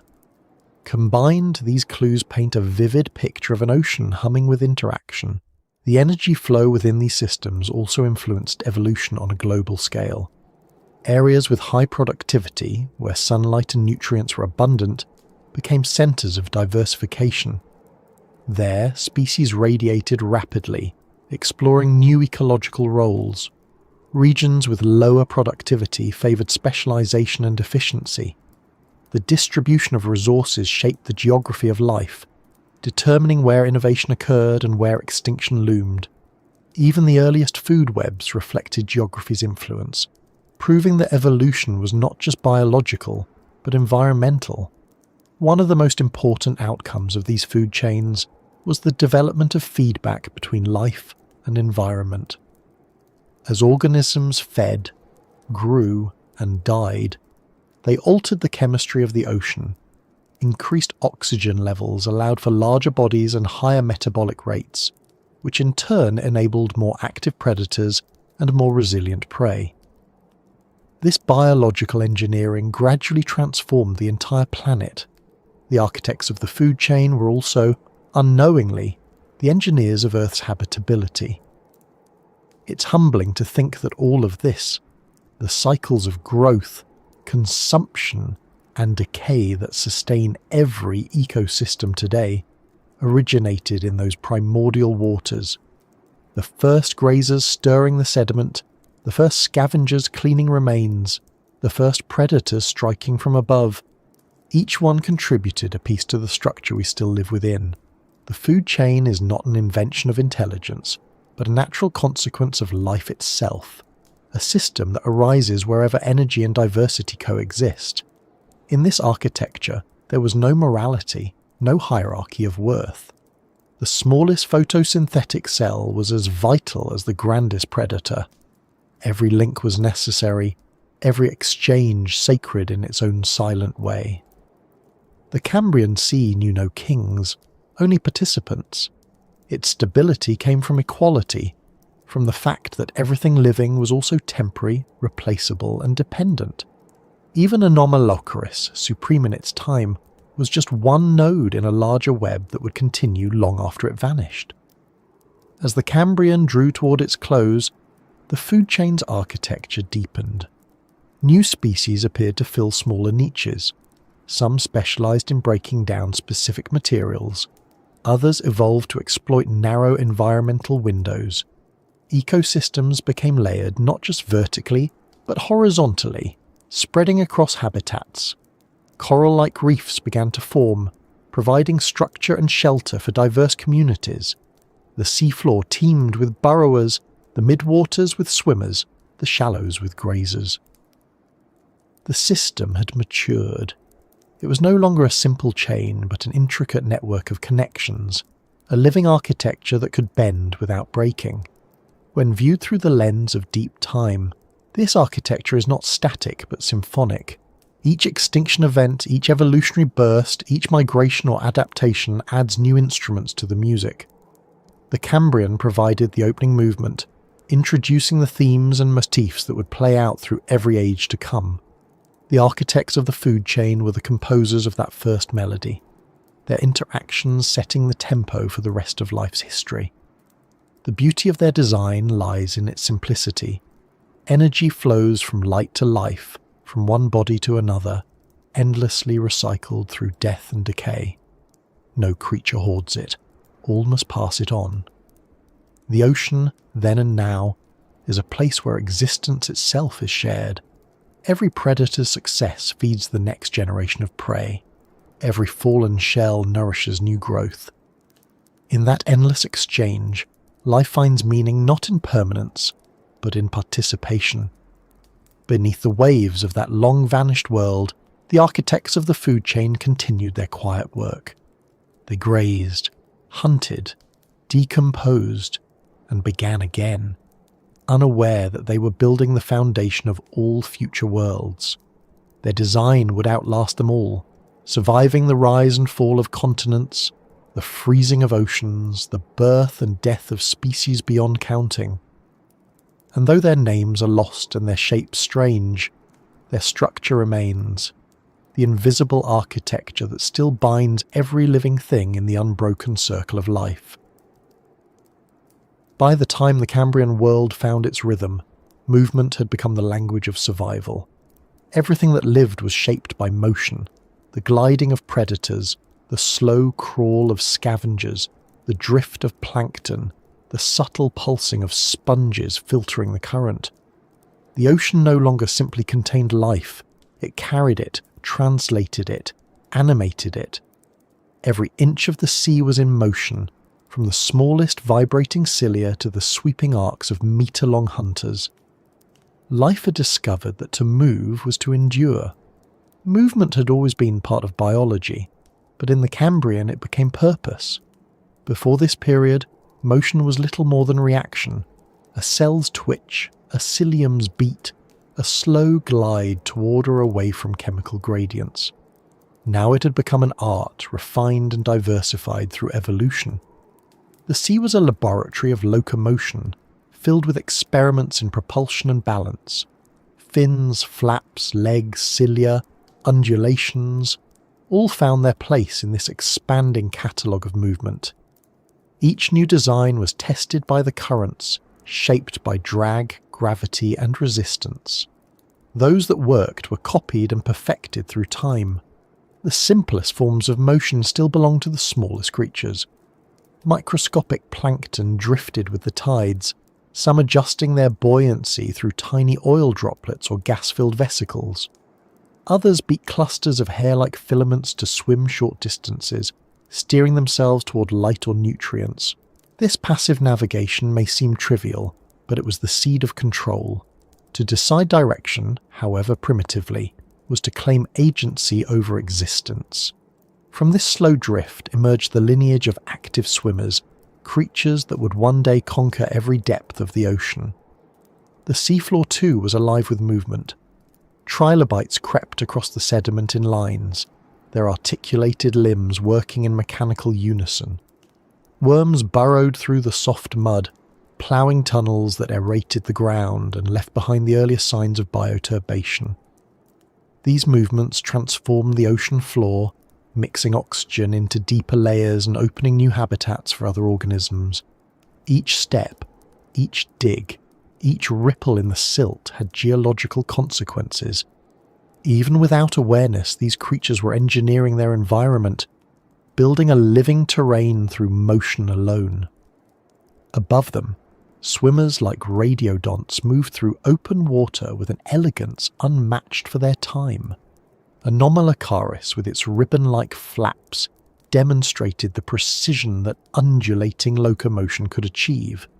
It glided rather than thrashed, conserving energy while maintaining speed. Its flaps worked like wings in water, alternating their strokes to create lift and thrust simultaneously. This form of swimming was not just efficient, It was beautiful in its symmetry. It represented a mastery of physics written into biology. From these early designs came the principles that still govern aquatic life today. To move efficiently in water requires balance between flexibility and rigidity, between propulsion and control. Evolution tested these principles in countless ways. Some creatures developed long, flexible bodies that moved like ribbons, generating thrust through waves of muscle contraction. Others evolved jointed limbs for walking, paddling, or digging. The diversity of motion mirrored the diversity of form. There was no single solution, only variations that fit the moment and the environment. The ability to move also transformed the relationships between organisms. For predators, speed meant power. For prey, agility meant survival. The chase replaced the waiting game of earlier ecosystems. Movement introduced timing, reaction, and choice. Every encounter became a dynamic event rather than a collision of chance. This change marked the birth of behavior, the beginnings of strategy, even if only at the level of reflex. To move with purpose was to predict the world a fraction of a second ahead, and that tiny glimpse of anticipation became the difference between life and death. At the same time, motion created rhythm in the ocean. Swimmers followed daily cycles, rising toward the light during the day and sinking into darkness at night. The first migrations began, not across continents, but up and down through the water column. These vertical movements redistributed nutrients, oxygen, and energy between layers of the sea. The ocean became stratified not just by temperature and depth, but by behavior. The concept of an ecosystem in motion was born, and it has never stopped since. Life's motion was not limited to muscle. The chemistry of movement evolved too.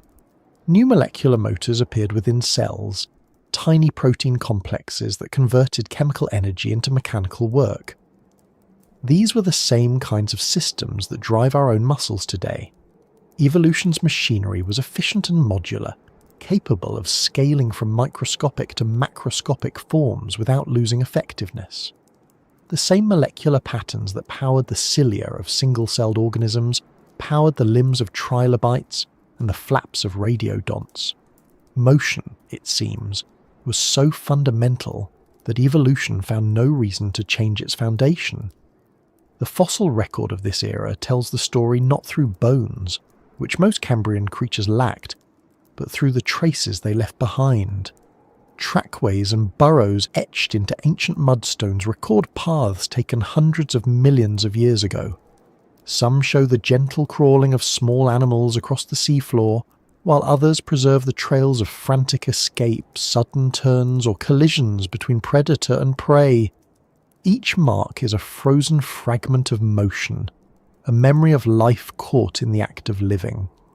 For paleontologists, these trace fossils are among the most revealing artifacts of the Cambrian.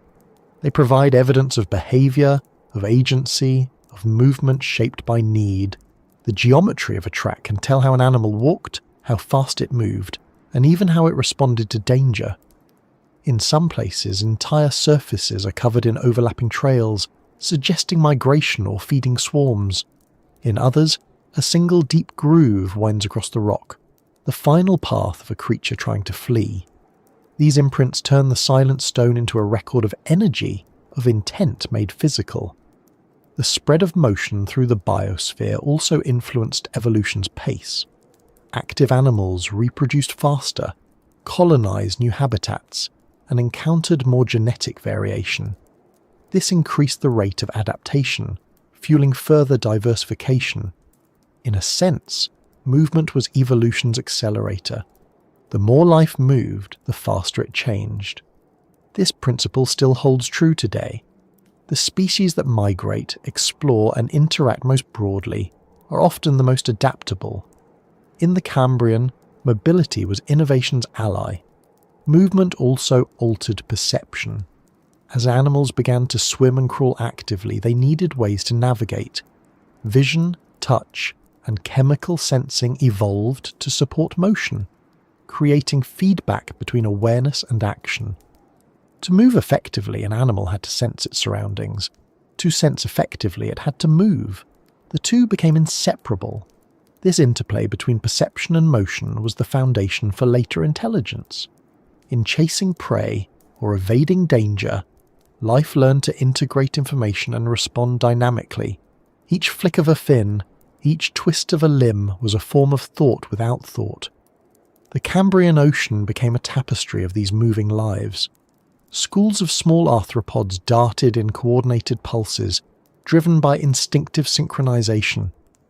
Worms emerged from the sand and retreated again, their bodies glinting in filtered light. Sponges swayed softly in the current, their stillness a paradoxical form of motion. Everywhere, the sea shimmered with the choreography of existence. Every movement affected another, from the faintest ripples to the gliding arc of the great predators. The physics of water dictated much of this choreography. Unlike air, water resists every motion, demanding energy for every push and pull. Yet it also supports life in a way air never could, allowing buoyancy, glide, and balance. The creatures of the Cambrian mastered its demands in ways that would echo through all future life. The undulating motion of worms became the foundation for fish swimming. The jointed limbs of trilobites evolved into the walking legs of crabs and insects. Even our own muscles, our own patterns of stride and swing, are refinements of Cambrian motion. Every gesture of movement today carries within it that ancient history. This constant motion also connected the living with the non-living. As organisms swam, crawled, and burrowed, they stirred sediments and mixed layers of water, spreading nutrients and oxygen. In this way, biology became geology's partner. The living reshaped the environment, and the environment reshaped the living. The ocean's chemistry, once static, now fluctuated dynamically with the rhythm of life. Even the composition of the atmosphere above was altered, as oxygen levels rose through the cascading effects of biological motion. The entire planet began to breathe in step with the dance of its oceans. As creatures became more mobile, encounters between species increased. Contact meant conflict, but also opportunity. Some relationships grew symbiotic, tiny organisms clinging to larger ones, feeding on their waste or protecting them from parasites. Others became parasitic, feeding stealthily on hosts in motion. The web of life grew denser with every passing epoch. Motion was the thread weaving it all together, the invisible force that bound predator, prey, and environment into a single continuum. It's easy to see movement as a simple act, but in the Cambrian it became the defining principle of complexity. The ability to move independently gave organisms control over space and time. They could leave danger behind, seek new resources, and explore unfamiliar habitats. This autonomy allowed evolution to break free from the static limitations of earlier life. The first explorers were not creatures of thought but of instinct, small animals that drifted beyond their comfort zones in search of food or safety. Yet those small acts of wandering shaped the future of the planet. Exploration in its most ancient form began here. The diversity of motion also meant diversity of perspective. A burrower experienced the world as pressure and scent, navigating through darkness. A swimmer experienced it as light and current, guided by the interplay of vision and flow. A crawler lived in contact, feeling the texture of sediment through every limb. Each way of moving created a different way of perceiving, and together they expanded the sensory map of life. The world itself became richer, as organisms diversified their modes of motion. Over time, new refinements appeared. Flexible exoskeletons that allowed greater articulation, muscle attachments that enabled bursts of speed, and internal fluid systems that transmitted pressure for coordinated movement. The engineering of life became increasingly sophisticated. The same mechanical principles that govern modern biomechanics were already in play: leverage, tension, resistance, efficiency. Evolution was solving the equations of motion without knowing them, finding elegant answers through trial and consequence. This efficiency had a cost. Movement required energy, and energy required food.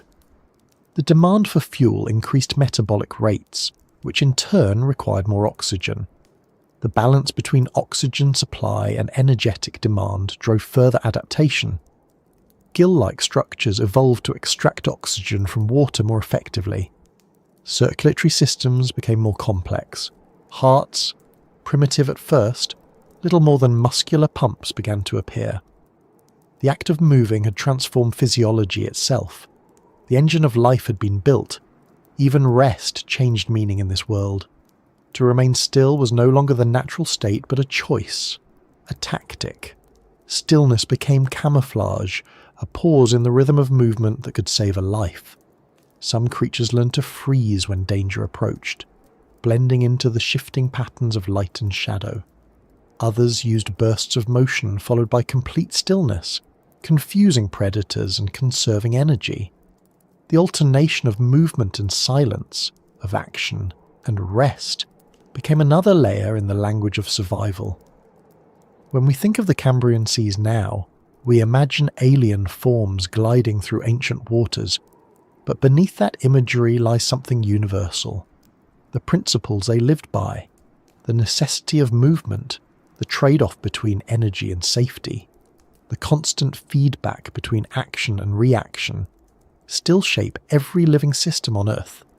Whether it's a school of fish turning in unison, a cheetah sprinting across a plain, or a human heartbeat accelerating under stress, all are variations on that same ancient theme. The world moves, and life moves with it. In the end, motion was not just a behaviour but an identity. The Cambrian Ocean was a mirror of movement, every organism reflecting a different aspect of it. The drifters embodied surrender, the swimmers' control, the burrowers' persistence. Together they form the dynamic equilibrium that defines all living systems. Life in motion was no longer an experiment. It was the rule, the enduring truth of a planet that learned to live by moving. Beneath those prehistoric waves, the current continued to carry the living forward. The shapes changed, the rhythms evolved, but the movement never stopped. It flowed from one age to the next, from the soft rippling of Cambrian swimmers to the beating wings and walking limbs of distant descendants. It is the one continuity that ties every form of life together, the pulse that began when the first creature dared to move against the current and never looked back. Long after the last Anomalocaris glided through its fading sea, after the soft bodies of the Cambrian creatures dissolved into silt and vanished into the turning of the world, something of them remained. The oceans retreated, the continents drifted, mountain chains rose from what was once seafloor, and yet the story of that ancient time persisted in the rocks. The Cambrian did not disappear. It sank into memory, pressed, compacted, and hidden, until time itself turned it to stone. Those stones, when split open 500 million years later, still whispered with the shapes of lives long gone. They are not simply fossils, they are echoes. Each fossil is a message written in the slow language of geology. Every fine line, every impression, every faint trace of organic film is a record of existence. Most living things leave nothing behind. The chance of preservation is so impossibly small that every fossil is an accident of perfection. A creature must die in the right place, under the right conditions, at the right moment. It must be buried quickly, protected from scavengers, sealed in low-oxygen sediment where decay slows to a halt. Then, as minerals seep into its tissues, its body becomes part of the earth itself. Over millions of years, pressure and heat transform it into stone, but the pattern remains. The ghost of movement, the memory of form. The Cambrian period, for all its vitality, is known to us only through such fragments. Most of its inhabitants were soft-bodied, and soft bodies rarely fossilise. What we know comes from extraordinary sites, rare windows where conditions preserved even the most delicate anatomy.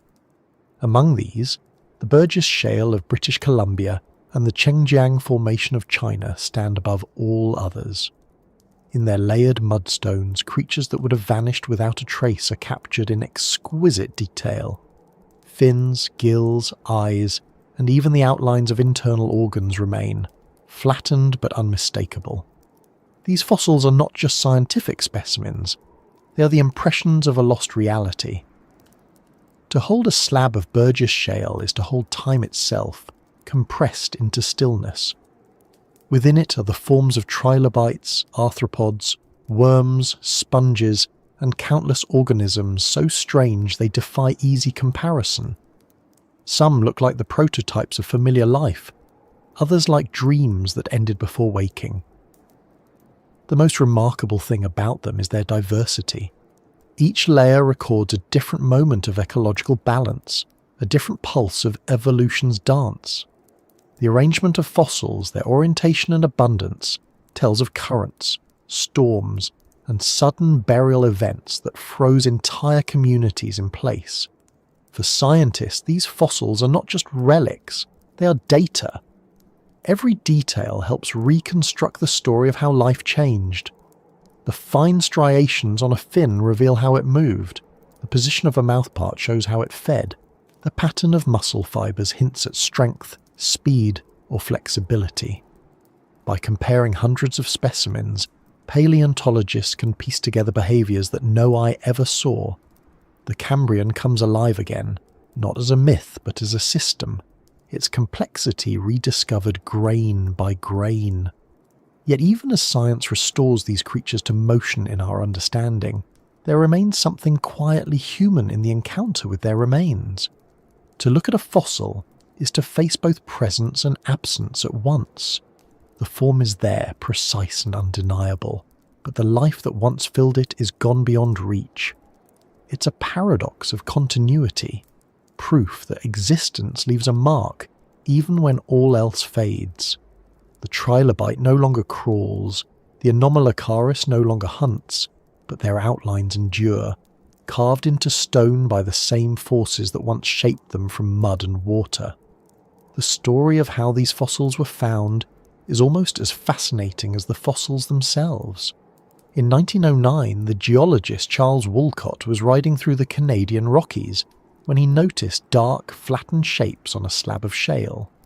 Curious, he split it open and saw within the delicate impression of a soft-bodied creature, a form no one had ever seen before. Over the following years, he and his family collected thousands of specimens, uncovering a world that science did not know existed.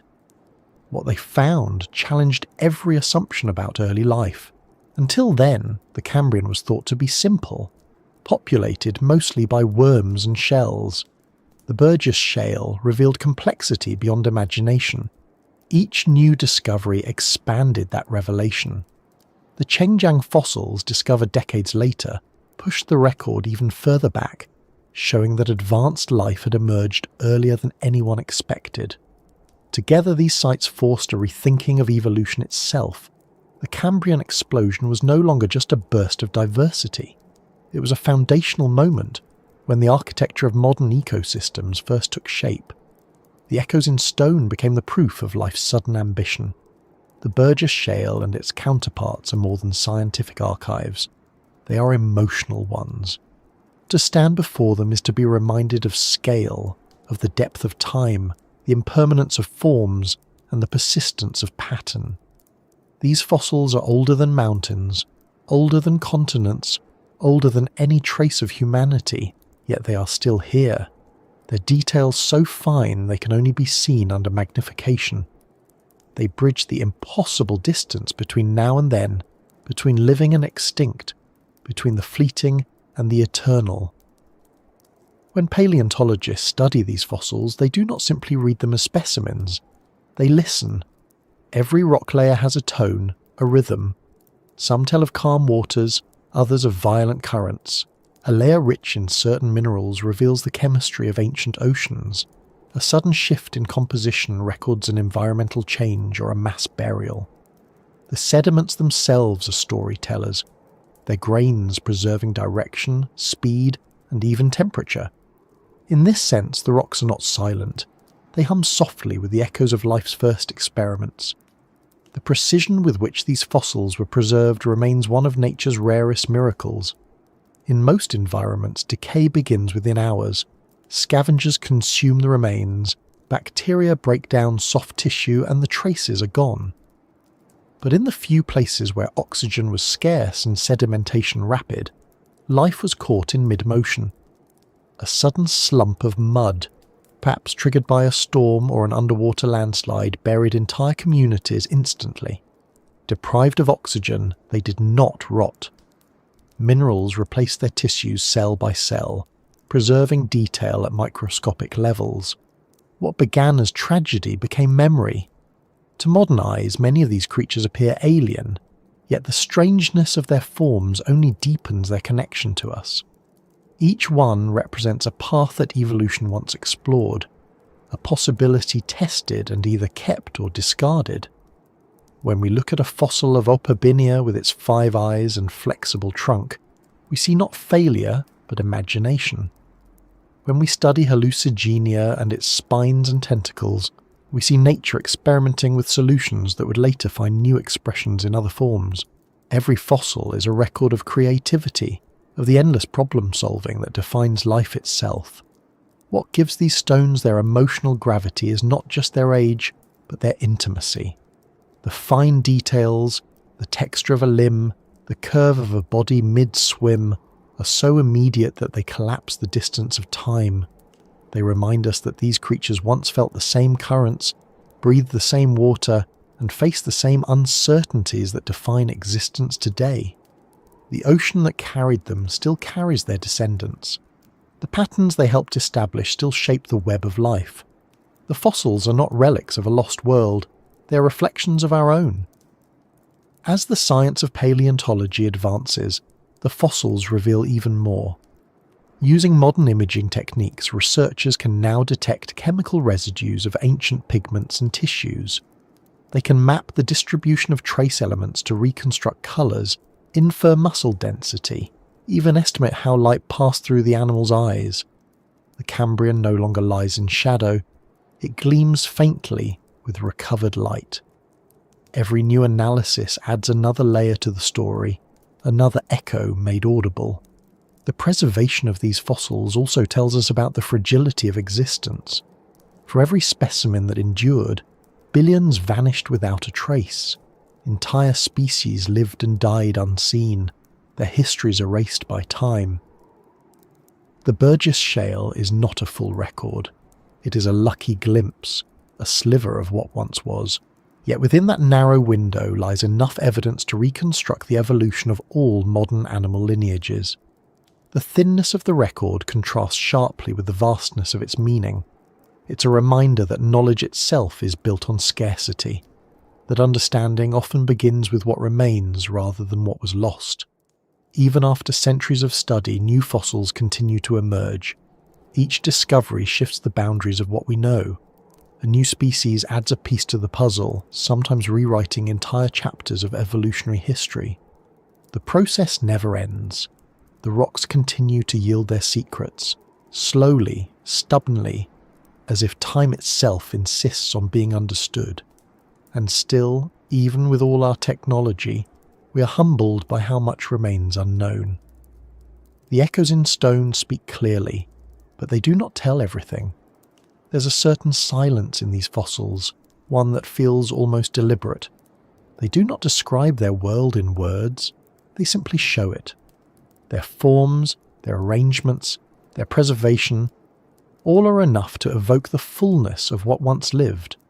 When you look at a trilobite fossil and trace the ridges of its exoskeleton, you can almost imagine it moving. The grooves that mark its path in the sediment become extensions of your own gesture. The stone responds not with sound, but with presence. It holds its history patiently, waiting for touch to complete it.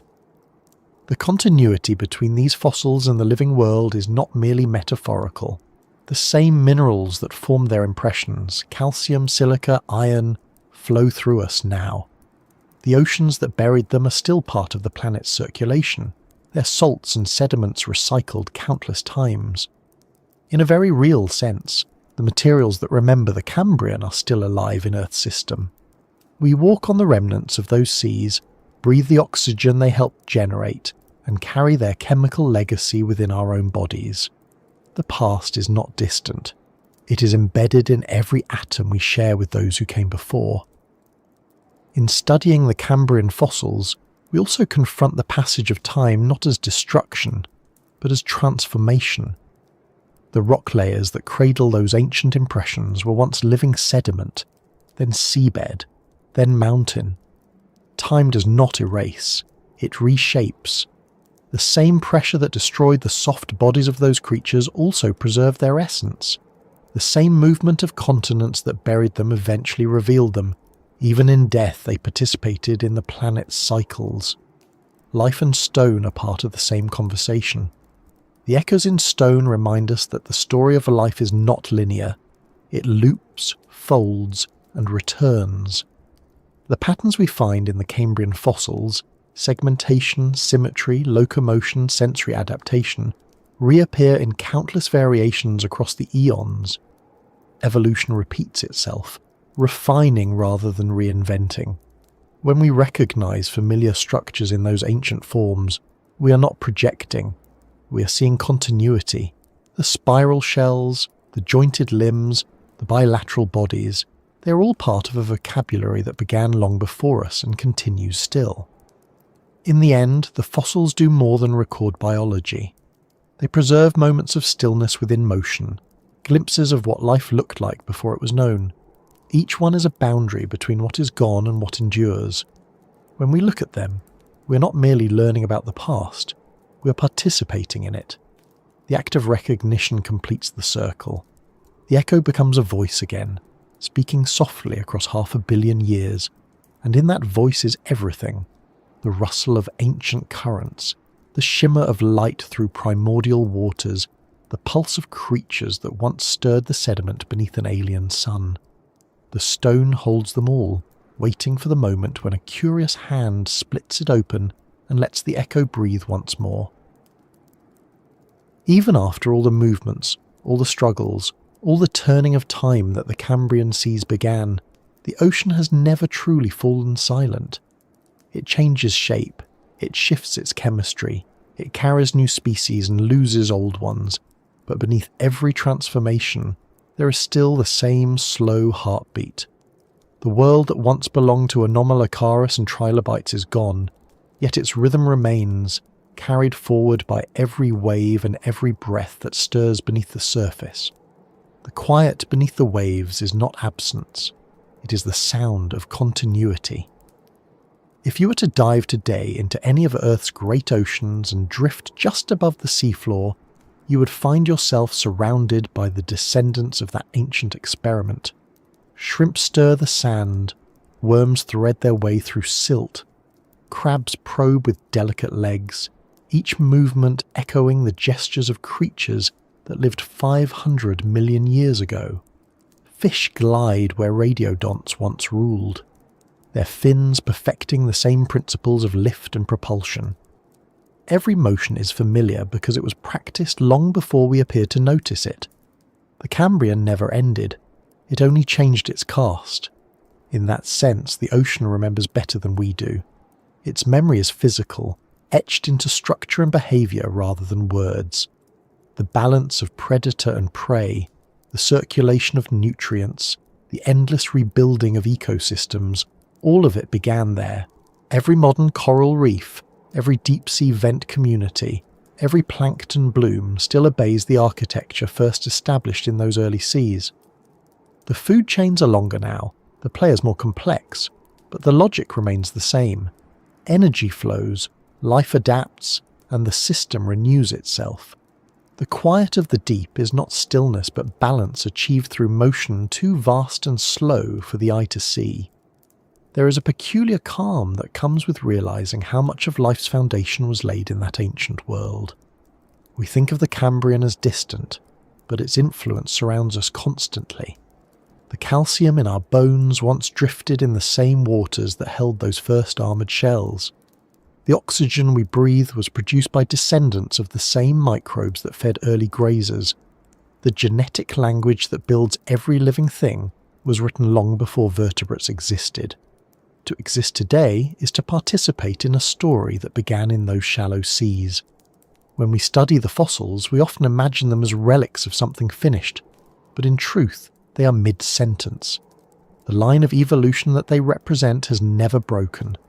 It continues through every living organism, through every act of feeding, growing, and moving. The continuity of life is the quietest miracle of all. The fact that it never truly stops. Even extinction, for all its finality, is just a rearrangement of matter and energy into new forms. Nothing is wasted. The ocean has always known this, and perhaps that is why it endures.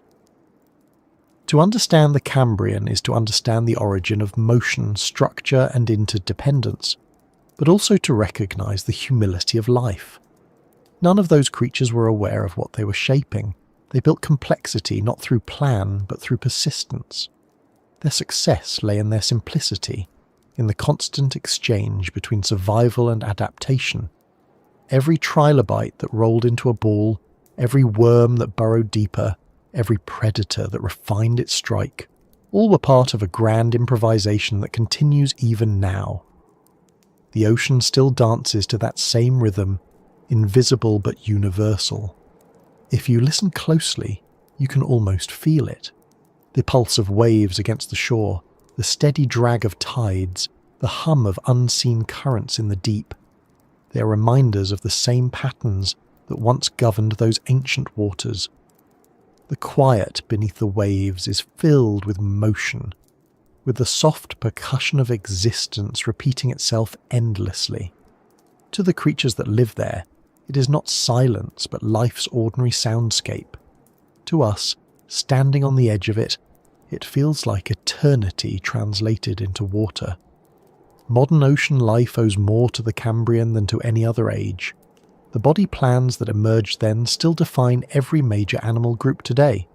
Segmentation, bilateral symmetry, exoskeletons, internal skeletons, sensory organs. These were the blueprints from which evolution has built ever since. The difference between a trilobite and a crab, between a radiodont and a squid, between an early chordate and a human, is one of refinement, not reinvention. Life has always been an editor, rarely an author. The great ideas of biology were drafted early and rewritten endlessly, each version truer to the environment that demanded it. Beneath the surface, the quiet carries the memory of that editing process.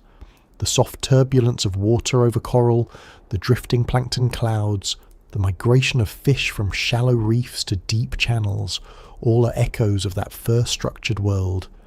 Every layer of the ocean tells a story of adaptation built upon adaptation. The deep sea, where sunlight never reaches, still hosts creatures whose strategies are Cambrian in spirit. Predators that sense vibrations, scavengers that recycle nutrients, filter feeders that live on the drift. The cycle persists unchanged, not because evolution has failed to innovate, but because it found what worked and never let go. If you could remove the names, the eras, and the geological labels, you would see the same relationships repeating themselves across time. One organism creates, another consumes, a third decomposes. Energy flows upward and then returns downward again. That looping exchange is the ocean's heartbeat. It is what keeps it alive even through extinction events, climate shifts, and the drift of continents. The structure is too deeply woven to unravel.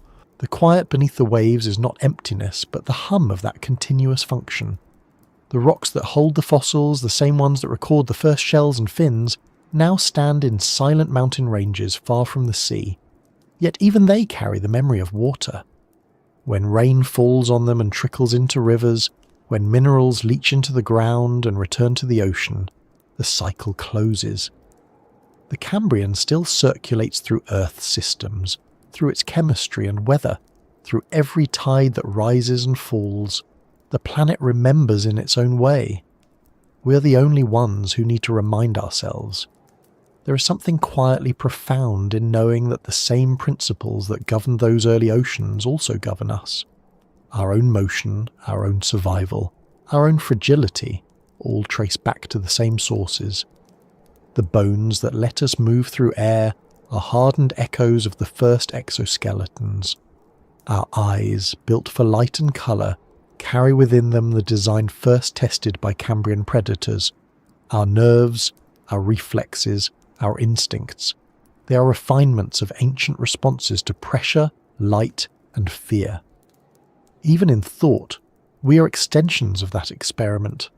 The mind, with all its complexity, is only the latest adaptation in a lineage that began with a simple movement towards something nourishing. The Cambrian seas are gone, but they never truly disappeared.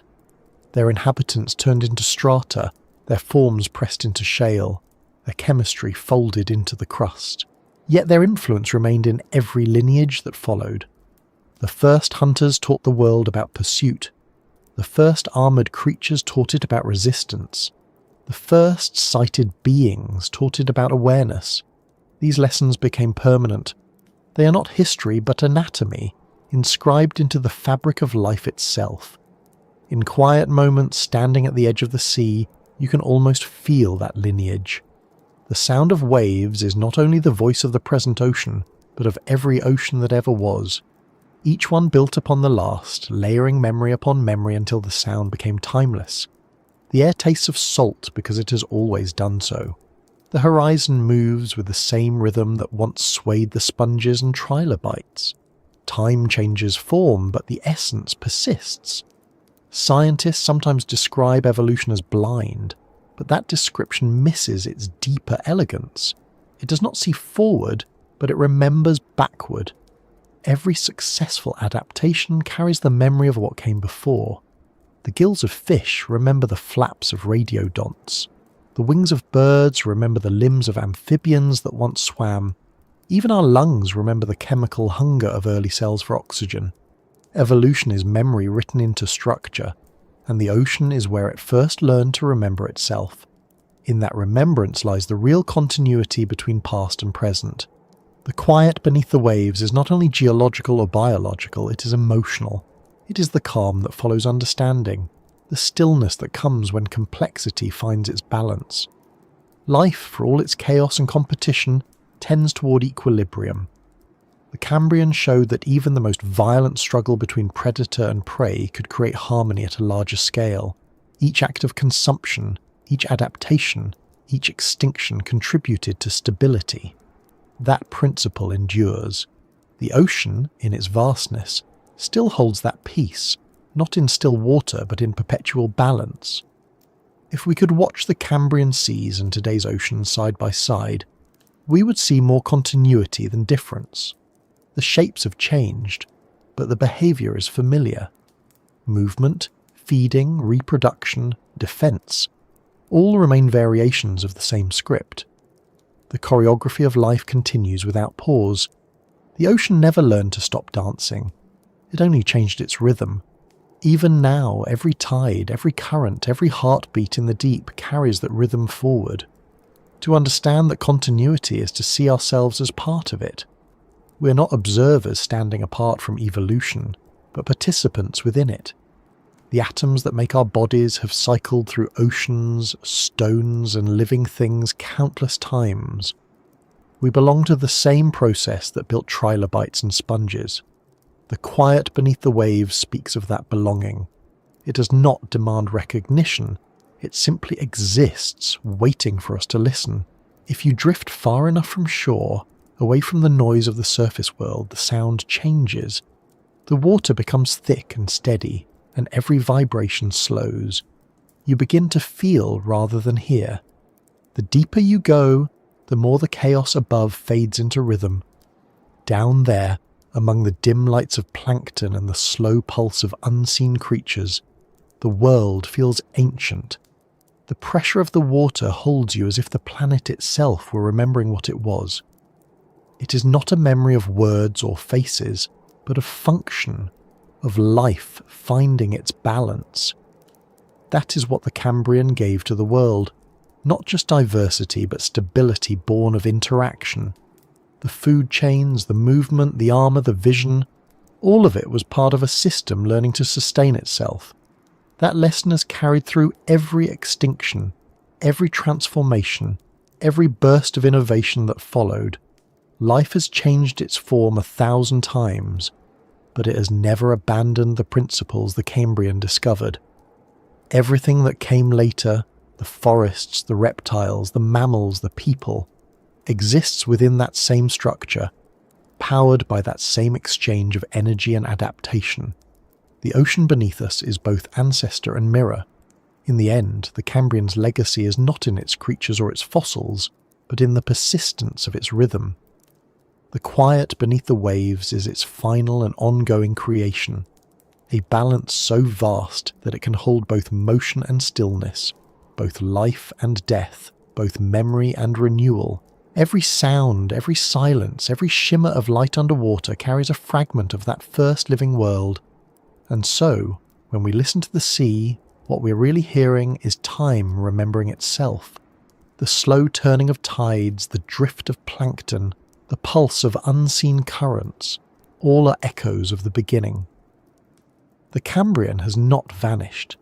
It hums quietly beneath every wave, a constant reminder that life began in motion and never truly stopped. The ocean keeps its secrets, but it shares its rhythm endlessly, gently, through every heartbeat that still belongs to it.